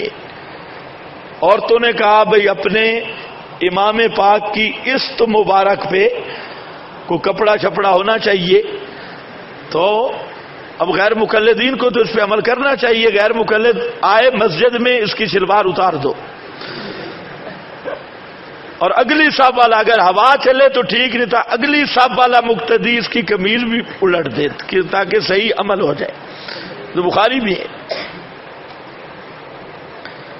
خیر وہ شاہ صاحب کو لے گیا ایک مسجد میں، امام کو پہلے فون کیا بھئی آج جوتے پہن کے نماز پڑھنی ہے، شاہ صاحب کو لے گیا بھئی آؤ ایک مسجد ہے، شاہ صاحب گئے تو وہاں پر امام صاحب نے تو کھیڑ پہنے ہوئے تھے، مصلی پہ کھڑا ہے جوتے پہن کر، اور مقتدی جو ہے وہ بغیر جوتوں کے۔ اب وہ مقتدی امام صاحب کی طرف دیکھتے ہیں یہ پاگل تو نہیں ہو گیا، جو پہلا دن تھا امام صاحب بھی جوتے پہن کے آیا تھا وہ، تو امام صاحب نے کہا کہ ایک حنفی کو ہم نے دکھانا ہے، اس لیے میں بعد میں مقتدیوں نے کہا کہ یہ بڑا بے ایمان ہے، اتنا جاہل ہے، جوتوں سمیت یہ ڈنگ اور مصلی پہ آ گئی ہے، تو اور کہتے ہیں حنفیوں کو ہم نے دکھانا ہے، حنفیوں کو دکھانے کے لیے جوتے پہن لیے۔ تو دوستو بزرگوں، غیر و تمام اس پر ذرا غور کرنا، یہ روایت پیش کر رہا تھا کہ مقتدی فاتحہ پڑھے نہ پڑھے مقتدی کی نماز نہیں، یہ روایت تو بتا رہی ہے کہ منفرد فاتحہ نہ پڑھے تب اس کی بھی نماز ہو جائے گی۔ یہ ہوتی ہے دلیل، یہ مسلم شریف کی بڑی دلیل ہے مدعی کی، جو پہلے دعویٰ کیا پورا مذہب کا بیڑا غرق کر گئی۔ یہ ہے مرفوع حدیث۔ اب ان کا طریقہ کار کیا ہے؟ وہ اس مرفوع حدیث کی طرف نہیں آئیں گے، وہ جائیں گے آگے جو لفظ ہے نا اقرا بہا فی نفسک، قیل لابی ہریرہ، حضرت ابو ہریرہ سے پوچھا گیا کہ ہم اگر امام کے پیچھے ہوں پھر، تو حضرت ابو ہریرہ نے فرمایا اقرا بہا فی نفسک۔ اب اقرا بہا فی نفسک کا میں معنی عرض کرتا ہوں، لیکن پہلے یہ طے کریں کہ تمہارا استدلال قول ابی ہریرہ سے ہے یا حدیث رسول سے ہے، یہ متعین کرے۔ ادھر تو یہ کہتے ہیں کسی صحابی کا قول معتبر ہی نہیں، کہتے ہیں کہ نہیں کہتے؟ وہ جو خائن اللہ پشاوری ہے، 52 مقام پر حضرت عمر نے قرآن و سنت کی خلاف ورزی کی، فلاں کیا، اور پھر یہ 3 طلاقوں والے مسئلہ میں سب صحابہ متفق ہیں کہ 3 طلاقوں کے بعد رجوع نہیں ہو سکتا، سب صحابہ کا اتفاقی مسئلہ، اجماعی مسئلہ۔ اب یہ 3 طلاقوں کے بعد رجوع کروا کے ساری زندگی لوگوں سے زنا کرواتے نہیں، اب وہاں کدھر گیا حضرت فاروق اعظم کا فیصلہ؟ تو جھگڑے یہ تو کہتے ہیں ہم اقوال صحابہ، آثار صحابہ، موقوف، مرسل، یہ روایت حجت ہی نہیں۔ میں آ کے قربان جاؤں حنفیوں کی صداقت پہ کہ وہ ٹبر جو ساری زندگی کہتا ہے کہ اثر صحابی حجت نہیں، موقوف حدیث حجت نہیں، آج فاتحہ میں اس طرح کڑکی میں پھنس گئے کہ اپنے استدلال میں مستقل طور پہ حضرت ابو ہریرہ کا فتویٰ پیش کر رہے ہیں اور قول رسول چھوڑ کر اب حضرت ابو ہریرہ کی تقلید ہو رہی ہے. حضرت ابو ہریرہ کا قول آ رہا ہے، حالانکہ اہل حدیث قاطبتاً اس بات کے کہہ لیں کسی صحابی کے فتوے کا کوئی اعتبار نہیں ہے. چلو الحمدللہ فاتحہ خلف الامام والی ضربیں اتنی تو ہیں کہ اب صحابہ کے در پہ آنا پڑ گیا اور حضرت ابو ہریرہ کو سلام کرنا پڑ گیا. اس لیے غیر مقلد مولوی اقراب حافی نفسے کا اور اس کو کہو یہ مرفوع حدیث تو غیر و تمام پہ ختم ہو گئی. نیچے قیل لابی ہریرہ، یہ مرفوع حدیث نہیں، یہ فتویٰ ہے حضرت ابو ہریرہ کا، اور حضرت ابو ہریرہ ہے امتی. تو امتی کا قول ماننے سے تو ان کے نزدیک بندہ مسلمان ہی نہیں رہتا. پھر یہ تیسرا موڑ ہے جہاں پہنچ کے اہل حدیث مناظر سے تجدید نکاح کا مطالبہ کرو. بے کلمہ بھی پڑھ اور تجدید نکاح بھی. ابھی پہلے نکاح پڑھیں، مناظرہ جاری رہے گا انشاءاللہ خلف الامام پہ، کیونکہ تو نے فتویٰ پیش کیا ہے امتی کا اور تم ہو قرآن حدیث والے، اور امتیوں کے اقوال سے استدلال کو تم سمجھتے ہو شرک بدعت، تو لہذا فی الحال مشرک ہے. کلمہ پڑھ امتی کا قول پیش کر کے، پھر تیرا انشاءاللہ نکاح مفت پڑھیں گے. ہم نکاح کے پیسے نہیں لیتے، مفت پڑھیں گے. پھر آگے مناظرہ ہوگا انشاءاللہ. اس ترتیب پہ لے آؤ نا، پتہ چلے ان کو بھی ٹانگیں چوڑی کرنی آسان ہے، گفتگو کرنی مشکل ہے.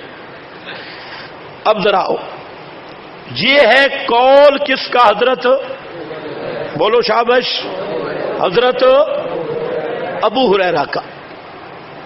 تو یہ آثار کا مسئلہ ہے. حدیث میں کوئی لفظ نہیں کہ مقتدی فاتحہ نہ پڑھے تو مقتدی کی نماز نہیں. جس طرح قرآن سے ان کا دامن خالی، بخاری شریف سے ان کا دامن خالی، اب آپ دیکھ رہے ہیں کہ مسلم شریف سے بھی ان کا دامن بالکل خالی.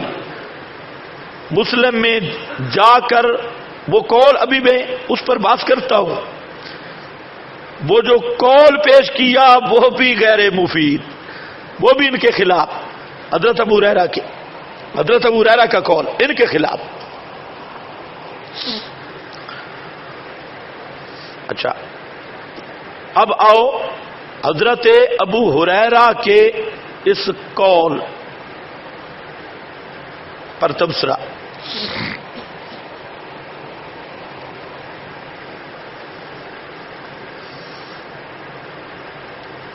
توجہ کرو ذرا.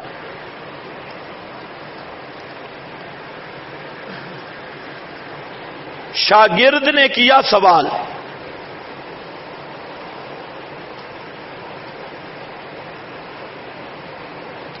قیل لابی ہریرہ انا نکون وراء الامام. یہ شاگرد کا سوال ہے.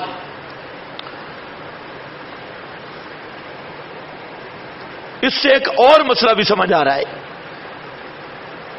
کہ اگر لا صلاۃ لمن لم یقرأ والی حدیث یہ مقتدی کو شامل ہوتی تو حضرت ابو ہریرہ کا شاگرد خلف الامام کا مسئلہ الگ کر کے نہ پوچھتے.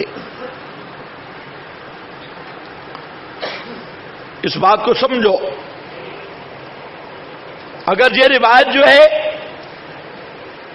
من صلی صلاۃ لم یقرأ فیہا بأم القرآن یہ مقتدی کو شامل ہوتی تو قیلا کا قائل یعنی حضرت ابو ہریرہ کا شاگرد وہ خلف الامام کا حکم جدا کر کے نہ پوچھتا. اچھا آگے حضرت ابو ہریرہ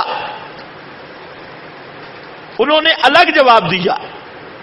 حضرت ابو ہریرہ نے بھی یہ نہیں فرمایا کہ میں نے جب پڑھا من صلی صلاۃ من عام ہے یہ مقتدی کو شامل ہے تو نے سوال کیوں کیا. حضرت ابو ہریرہ نے بھی نہیں فرمایا کہ من صلی صلاۃ لم یقرأ فیہا بأم القرآن یہ مقتدی کو شامل ہے، حالانکہ سوال ہو رہا ہے. شاگرد کا سوال کرنا، حضرت ابو ہریرہ کا جواب دینا، اور اس روایت کو پر مقتدی کو شامل نہ کرنا، یہ اس بات کی دلیل ہے کہ حضرت ابو ہریرہ اور ان کے شاگرد کا بھی فہم اور نظریہ یہی تھا کہ من صلی صلاۃً، من میں مقتدی شامل نہیں۔ اور ایک بات نکلا اس حدیث سے،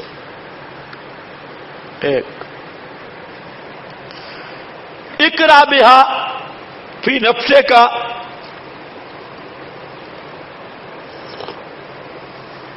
میں حیران ہوں اہل حدیث کے دماغ مبارک پر۔ بھئی اس جملے سے تمہیں کیا فائدہ ہوگا؟ اقرا بہا فی نفس کس کو کہتے ہیں؟ قرات فی نفس کیا ہے؟ دل۔ اقرا بہا فی دل میں، دل میں پڑھ، تو ہم اس کے منکر ہیں۔ بات تو ہے لا تحرک بہ لسانک انصت للقرآن، میں نے کہا زبان کو حرکت نہ دے۔ جو قرات فی النفس سے، یہ آپ ذرا مطالعہ کبھی کیا ہے؟ کبھی کر لو، زبان کو ہلاؤ نہیں، اوپر دیکھو، یہ قرات فی النفس سے۔ کبھی اخبار پڑھی ہو، اخبار اسی طرح پڑھتے ہو، عمران خان نے آلو مہنگے کر دیے، یہ قرات ہوتی ہے، یا چپ کر کے پڑھتے ہو؟ تو اقرا بہا فی نفسے کا دل میں سوچا کر، اس کا منکر کون ہے؟ ایک جملے کو لیا اڑ پڑے، اور وہ بھی فتویٰ حضرت ابو ہریرہ کا، بیچارے حضرت ابو ہریرہ کے دروازے پہ گئے، وہاں سے بھی خالی لوٹے، رسول پاک کا دروازہ چھوڑ گئے، حدیثیں گئی، لیکن صحابی کے دروازے پہ بھی ہمارا بیچارہ مظلوم 2 سال حدیث خالی واپس آ رہا ہے، وہاں سے بھی کوئی خیرات مل سکی نہیں۔ اقرا بہا فی، اب میں عرض کرتا ہوں، اقرا بہا فی نفسے کا، یار کچھ رحم ہم بھی کر لیتی ہیں، آخر توحید کا نام تو وہ لیتی ہے، تو ہم تم ان مسائل میں غلو نہیں کرتے۔ میں نے آپ کو شروع میں بتایا کہ چاروں ائمہ کا مسلک میں نے بتایا کہ ہمارے اندر اللہ کے فضل سے فروعات اور عملی مسائل میں کوئی غلو نہیں، کوئی تعصب نہیں۔ یہ تھوڑا سا ترش کلام جو ہے یہ صرف اس لیے کہ یہ ترکی بترکی جواب ہے کہ وہ ان مسائل، یہ توحید و سنت پہ زور نہیں دیتے، رد بدعت رد شرک پہ ان کو پتہ ہی نہیں، مطالعہ ہی کوئی نہیں ہے، اور ان کا سارا زور ہوتا ہے خلف الامام خلف الامام خلف الامام، اور پھر جو فتویٰ لگاتی ہیں یہ فتویٰ جاتا ہے نبی کے صحابہ پر۔ حضرت عبداللہ ابن عمر نہیں پڑھتے تھے خلف الامام، کانا لا یقرأ خلف الامام۔ حضرت عبداللہ جن کی رفع دین پہ روایتیں پیش کرتی، اور مزے کی بات ہے رفع دین کا راوی خود خلف الامام قرات کا قائل نہیں، ان کے نزدیک، اہل حدیث کے نزدیک حضرت عبداللہ ابن عمر کی نماز ہی کوئی نہیں، اور رفع دین پیش کرنا ہو تو حضرت عبداللہ ابن عمر سے بخاری میں آیا ابن عمر ابن عمر ابن عمر۔ ایسے دھوکہ نہ کرو۔ حضرت زید بن ثابت لا قرات مع الامام فی شیء من الصلاۃ، یہ تو ابھی میں نے پیش نہیں کی مسلم سے۔ خیر آؤ، اور بھی صحابہ ہیں، تو پڑھنا نہ پڑھنا الگ بات ہے، ہم صرف ان کے غلو کا علاج کر رہے ہیں کہ یہ جو تم فتویٰ دیتے ہو کہ مقتدی نماز نہ پڑھے اس کی نماز ہی باطل، پوری امت کی نمازوں کو خراب کرتے ہو، اس کا تھوڑا سا علاج ہے۔ باقی ہمیں نہ ٹائم ہے اور نہ ہم فروعات میں الجھنا چاہتے ہیں، البتہ فروعات میں جو غلو کرے وہ بدتی ہے، اس کا علاج کرنا ضروری ہے۔ اب ذرا آؤ، اقرا بہا فی نفسے کا کہ 3 احتمال ہے،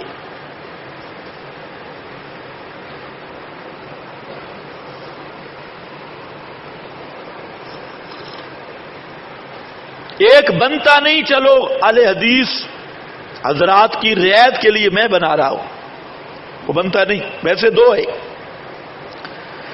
ایک احتمال ہے اقرا بہا فی نفسے کا منفردن. اس نے سوال کیا کہ انا نکون وراء الامام، تو حضرت ابو ہریرہ نے فرمایا جب اکیلے ہوا کر تو پڑھا کر. اقرا بہا فی نفسے کا، جب تنہا ہوا کر تو پڑھا کر. اس کی دلیل کیا ہے؟ آپ نے ہدایت الناو کافیہ شرح جامی وہ پڑھیے. اس میں الاسم، اسم کی تعریف ہے، فعل کی تعریف ہے، اور تعریف میں آپ پڑھتے ہیں تدلو علی ما نن فی نفسہ ہی، یا تدلو علی ما نن فی نفسہا. توجہ ہے نا؟ کوئی سرکش غیر مقلد ہو نا، سرکش مولوی، تو یہاں سے وہ شرح جامی نے حاصل محصول کی بات چھیڑی ہے. فی نفسہ ہی، فی نفسہ ہا، اس کو ذرا بٹھاؤ اور اس کو حاصل محصول کی بات پہ اس کو ذرا اس کا خلاصہ نکالنا تجھے میں سمجھاؤں. فی نفسہ ہا تو فی نفسہ ہی ہے کیا؟ تو انشاءاللہ حاصل محصول کے طرف گیا تو موج یقینی ہے. غیر مقلد اور شرح جامی کا حاصل محصول اسے آئے، یہ خیال است و محال است و جرور. میری یہ بات سننے کے بعد غیر مقلد بھائیوں سے گزارش ہے اپنے کسی مولوی کو حاصل محصول کی بات پڑھنے کے لیے ہمارے ہاں بھیجو، ہم اس کو پڑھائیں. لیکن اس کو سمجھانے کے لیے جو ہے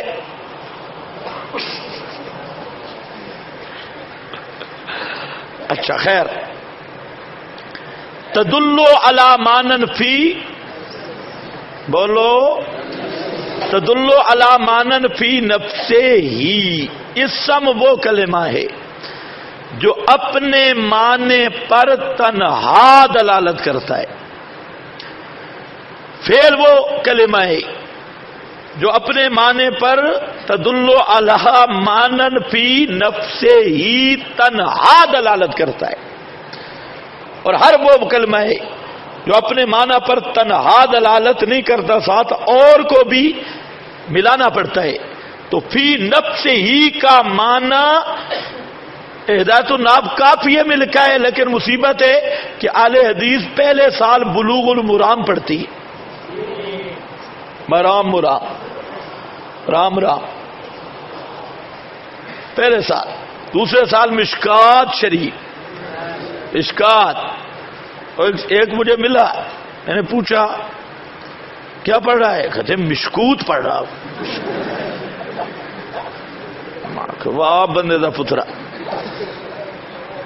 اگر صرف ناب پڑھی ہے کہتے فائدہ ہی کوئی نہیں ہے. صرف ناب کوئی صحابہ سے نبی پاک سے ثابت ہے، فائدہ ہی کوئی نہیں صرف ناب. پہلے سال دوسرے سال مشکوت شریف. اس نے دیکھا اوپر واو لکھا ہے نا رسم الخطی میں، واو تو ہے. میں نے کہا شکر ہے مشکوت پڑھے، اور یہ زکوٰۃ کو بھی سکوت پڑھتا ہوگا، صلات کو سلوت، زکوت سلوت. اور ان کی علمی سطح اتنی مضبوط ہوتی ہے، فنون کے تو قریب نہیں جاتی. اور انہوں نے پڑھنا ہوا کالا کالا وبہ قال حدثنا، اور رنگ لگاتی ہے، پتہ چلتا کچھ بھی نہیں. اچھا یہ پہلے تو بالکل جہل مرکب تھے، اب جب مناظروں میں بار بار ذلیل ہوئے عبارات پڑھنی بھی نہیں آتی تھی، اب انہوں نے کچھ نہ کچھ تیار کیا بھی چلو صرف ناب ضرب یضرب وہ کہیں پڑھ لو، کام گڑبڑے. تو یہ بھی اس وقت جب حضرت نعمانی صاحب رحمہ اللہ سے ان کے مناظرے شروع ہوئے. ماسٹر امین کے ساتھ جب مناظرے یہ کرتے تھے تو ماسٹر امین کو یہ ناب کے سوال اس سے پوچھتے تھے. وہ پوچھ رہا ہے فاتحہ کی ترکیب بتاؤ، ہم ماسٹر کہتے اس نے پہلی دفعہ سنا بھائی ترکیب بھی کوئی ہوتی ہے. تو خیر اقرا بہا فی نفسک کا معنی آپ کو سمجھ آیا؟ تنہا. کیا معنی ہے؟ تنہا. اچھا یہ معنی حدیث میں بھی ہے بخاری شریف. نبی کریم صلی اللہ علیہ وسلم فرماتی من ذکرانی، اللہ فرماتے ہیں حدیث قدسی ہے، من ذکرانی فی نفسہ ہی ذکرتہ فی نفسی ومن ذکرنی فی ملئن ذکرتہ فی ملئن. اب اس کو ذرا سمجھو، فی نفس ہی مقابل آ رہا ہے ملئن کے جماعت کی. جب بندہ تنہا مجھے یاد کرتا ہے میں بھی تنہا اس کو یاد کرتا ہوں، اور جب بندہ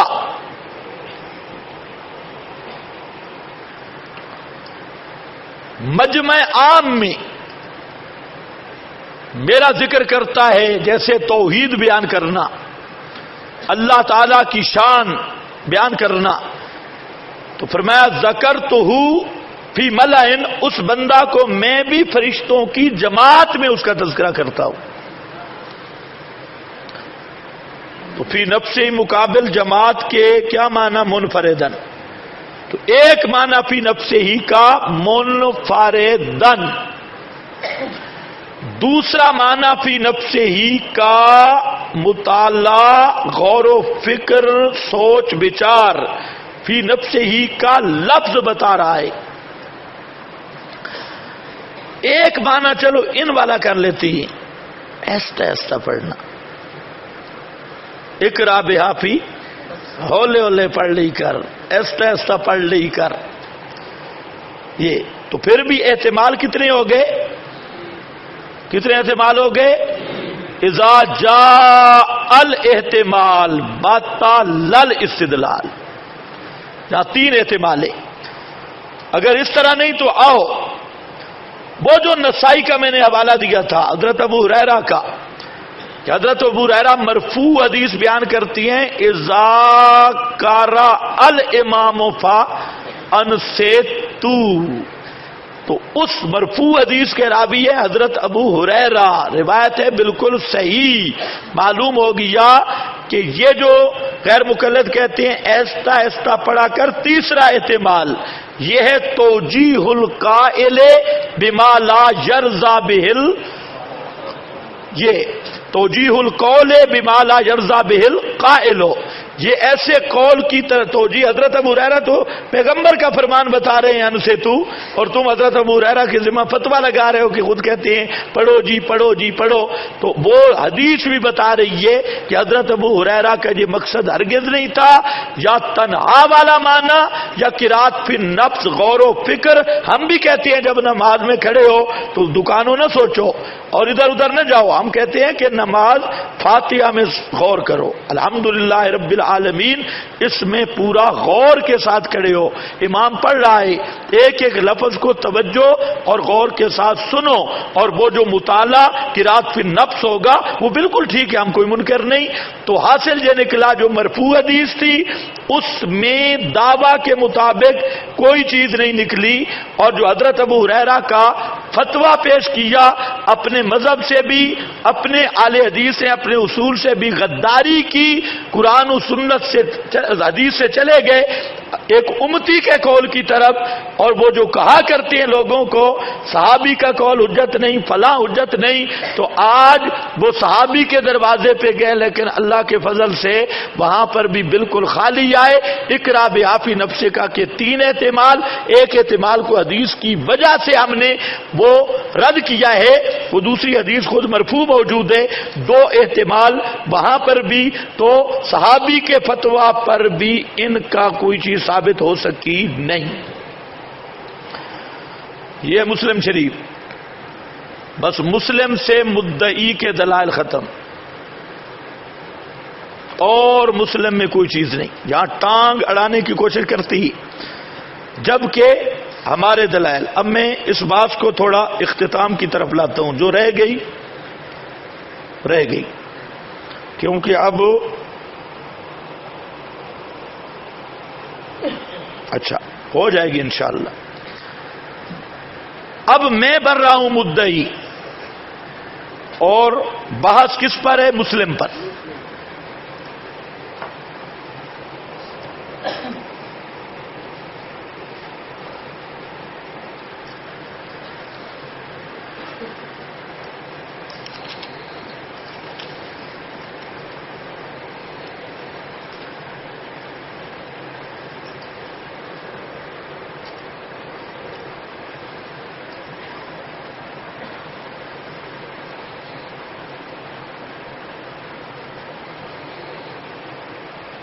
یہ مسلم شریف رقم 398 صفحہ 156.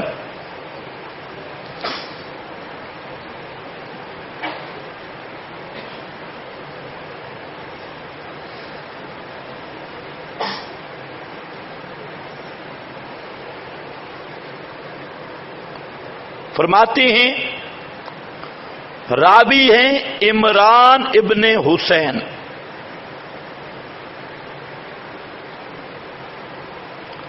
ان رسول اللہ صلی اللہ علیہ وسلم صلی الظہر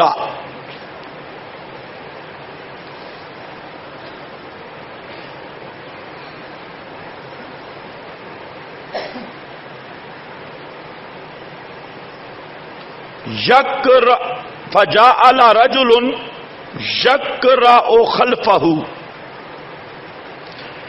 فجعل رجل يقرأ خلفه.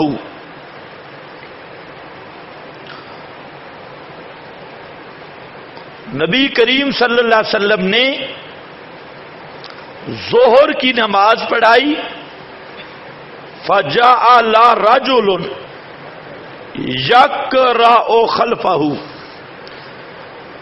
ایک آدمی نے نبی کریم صلی اللہ علیہ وسلم کے پیچھے قرات کی، اور وہ بھی روایات میں آ رہا ہے سبح اسم ربک الاعلی. فلما انصرف، جب رسول پاک صلی اللہ علیہ وسلم نے سلام پھیرا، قال، فرمایا ایوکم قرأ او ایوکم القاری،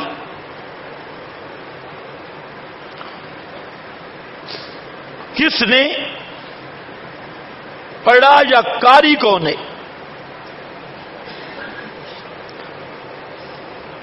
اب ذرا سمجھنا ہے، آپ مقتدیوں سے پوچھ رہے ہیں کہ کس نے میرے پیچھے پڑھا، قاری کون ہے؟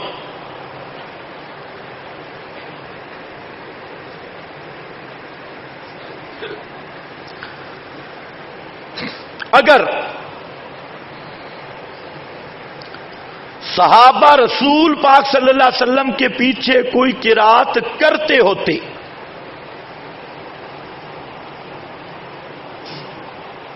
تو سب کو بولنا چاہیے تھا یا نہیں؟ اب ذرا خیال کرنا، سبح اسم ربک الاعلی وہ پیچھے رہ گیا، اس کی بات بعد میں کرتا ہوں. لیکن آپ ذرا میں جو میرا طرز استدلال جو ہے وہ دیکھیں کہ رسول اللہ صلی اللہ علیہ وسلم نے سوال کیا کیا. سوال دیکھنا ہے، ایوکم قرأ او ایوکم القاری، میرے پیچھے کس نے قرات کی، کون ہے قاری؟ یہ سوال دیکھا، اس سے میرا استدلال ہے کہ رسول پاک صلی اللہ علیہ وسلم پوچھ رہے ہیں بھائی مقتدیو بتاؤ کوئی کون ہے میرے پیچھے پڑنے والا؟ کون ہے قاری؟ فقال رجل انا، ایک آدمی بولا میں ہوں۔ کتنے بولے؟ کتنے بولے؟ ایک بولا میں، اور تھا وہ رجلن، رجلن نکرہ، غیر معروف آدمی۔ اس نے کہا قال رجلن انا، میں ہوں۔ آگے ذرا لفظ سننا، فقال قد ظننت ان بعضکم خالجیناہا، خالجینا، مخالجت، منازعت، میں ایسے گمان مجھے ہو رہا تھا، ذرا توجہ میری طرف رہے، مجھے ایسے ظنن، تو میرے دل میں خیال آ رہا تھا کہ شاید کوئی میرا حق مجھ سے چھین رہا ہے۔ میرے ایسے دل میں بات آ رہی تھی، ظنن، تو دل میں یہ خیال آ رہا تھا کہ میرا حق کوئی چھین رہا ہے۔ اب وقت بہت کم ہے، اس میں میں تھوڑا سا سٹاپ کرنا، نماز کا وقت قریب ہے۔ کتنا وقت رہ گیا؟ اس لیے اس پر نسائی، ابو داؤد، مسند احمد میں خالجیناہا کی تفسیر۔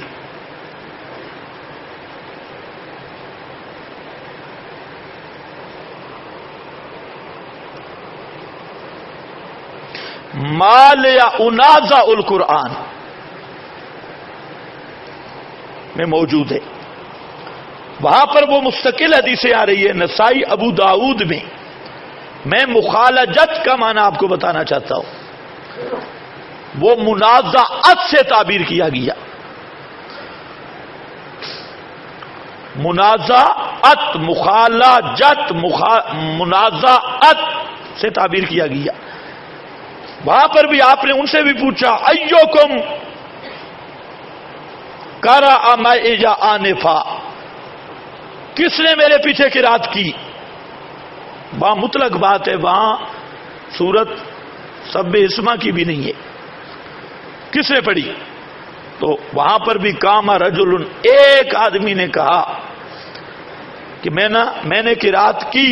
آپ نے فرمایا ما لیا انازع القرآن، میں سوچ رہا تھا کہ کوئی میرا ساتھ منازعت کر رہا ہے، میرا حق چھین رہا ہے۔ اور پھر حضرت ابو ہریرہ کہتے ہیں فانتہى الناس عن القراءۃ مع رسول اللہ، لوگ رسول پاک کے پیچھے قرات کرنے سے رک گئے۔ اس پر ایک بات ہے کہ وہ قال الزہری یا قال ابو ہریرہ، قال الزہری ہو تب بھی کوئی مسئلہ نہیں، قال ابو ہریرہ ہو تب بھی کوئی مسئلہ نہیں۔ بہرحال فانتہى الناس عن القراءۃ مع رسول، تو اس مخالجت وغیرہ میں آپ وہ ساری حدیثیں لا سکتے ہیں منازعت والی، اور وہ اس کی تفسیر میں دلیل آپ کی مسلم سے رہے گی، اور وہ صرف تفسیر و تائید میں ابو داؤد، نسائی میں موجود ہے، مسند احمد میں اور کتابوں میں وہ ساری روایتیں آپ یہاں پیش کر سکتے ہیں۔ یہ ایک طریق ہے۔ خیر، اب رہ گئی منازعت وغیرہ۔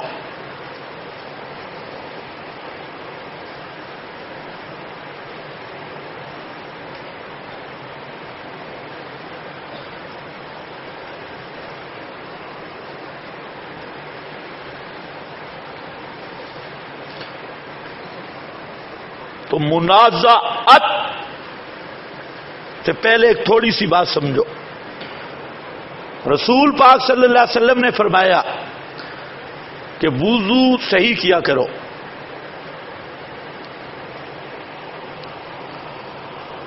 کیونکہ مقتدیوں کا وضو صحیح نہ کرنے کا اثر امام پہ ہوتا ہے. مقتدی اگر صحیح طہارت پہ نہ ہوں تو امام بھول جاتا ہے، یہ حدیث میں موجود ہے. تو مقتدیوں کو چاہیے کہ وہ وضو اچھی طرح کرے. یہ ایک اثر مانوی ہے، باطنی اثر ہے کہ اگر مقتدیوں کا وضو صحیح نہ ہو تو امام کو نسیان ہوتا ہے، بھولتا ہے، اسے پتہ ہی نہیں کہ میں نے بیٹھنا ہے. ایک تو ویسے امام کا ذرا منزل کمزور ہو، اس کی بات نہیں کر رہا. ایک یہ ہے کہ مقتدیوں کی طہارت صحیح نہ ہونے کی وجہ سے بھی امام پہ اثر پڑتا ہے. آپ نماز میں آپ پر اختلاط ہوا تو آپ نے یہی فرمایا کہ اچھی طرح وضو کرو، اور خصوصاً نبی کریم علیہ السلام کا باطن تو اس کی مثال ہی کوئی نہیں.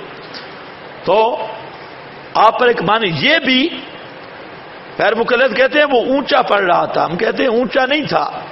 کیوں؟ کیا دلیل ہے اونچا نہیں تھا؟ ہم کہتے ہیں لفظ ہے زنن. تو کیا لفظ ہے؟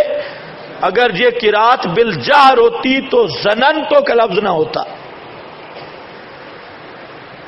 پتہ نہیں آپ کو سمجھ آئیے کہ نہیں.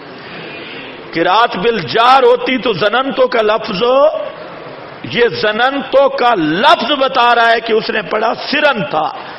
اور باقی مخالجت منازعت یہ مانوی ہے. جیسے حدیث میں آتا ہے کہ اللہ فرماتے ہیں الکبریاء ردائی، اس کے ساتھ ملتے لفظ ہیں من نازعنی، جس نے میرے ساتھ منازعت کی میری کبریائی میں. تو وہ منازعت کیا ہے؟ کوئی شور ہے. وہ منازعت یعنی جس نے کبر اختیار کیا.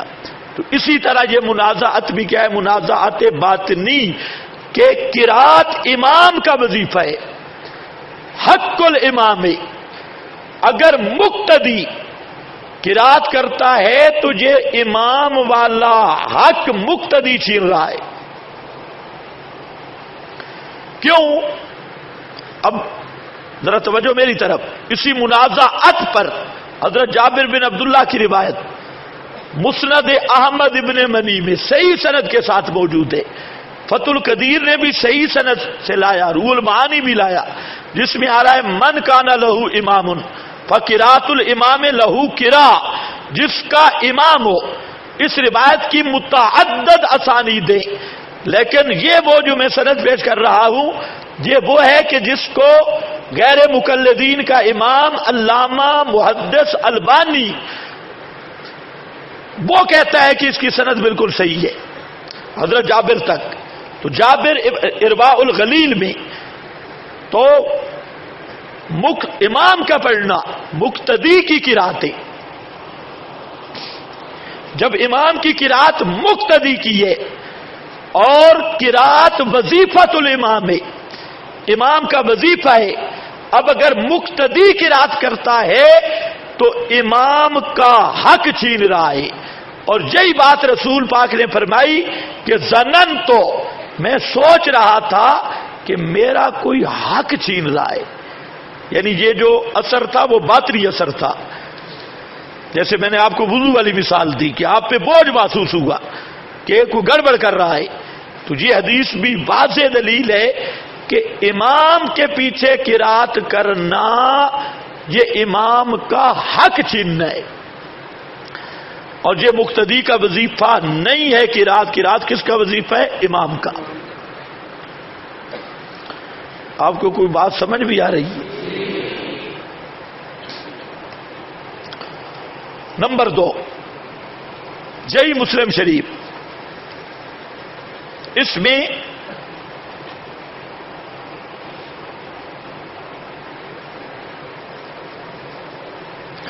حدیث نمبر 404،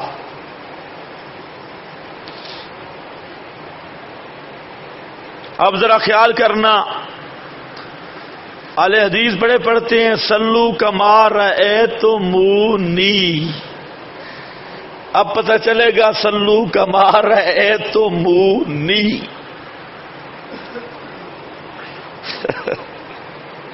ادھر ایک مارکیٹ میں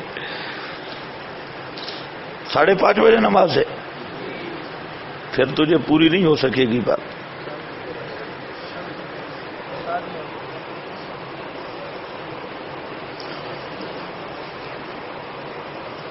وآخر دعوانا ان الحمد للہ.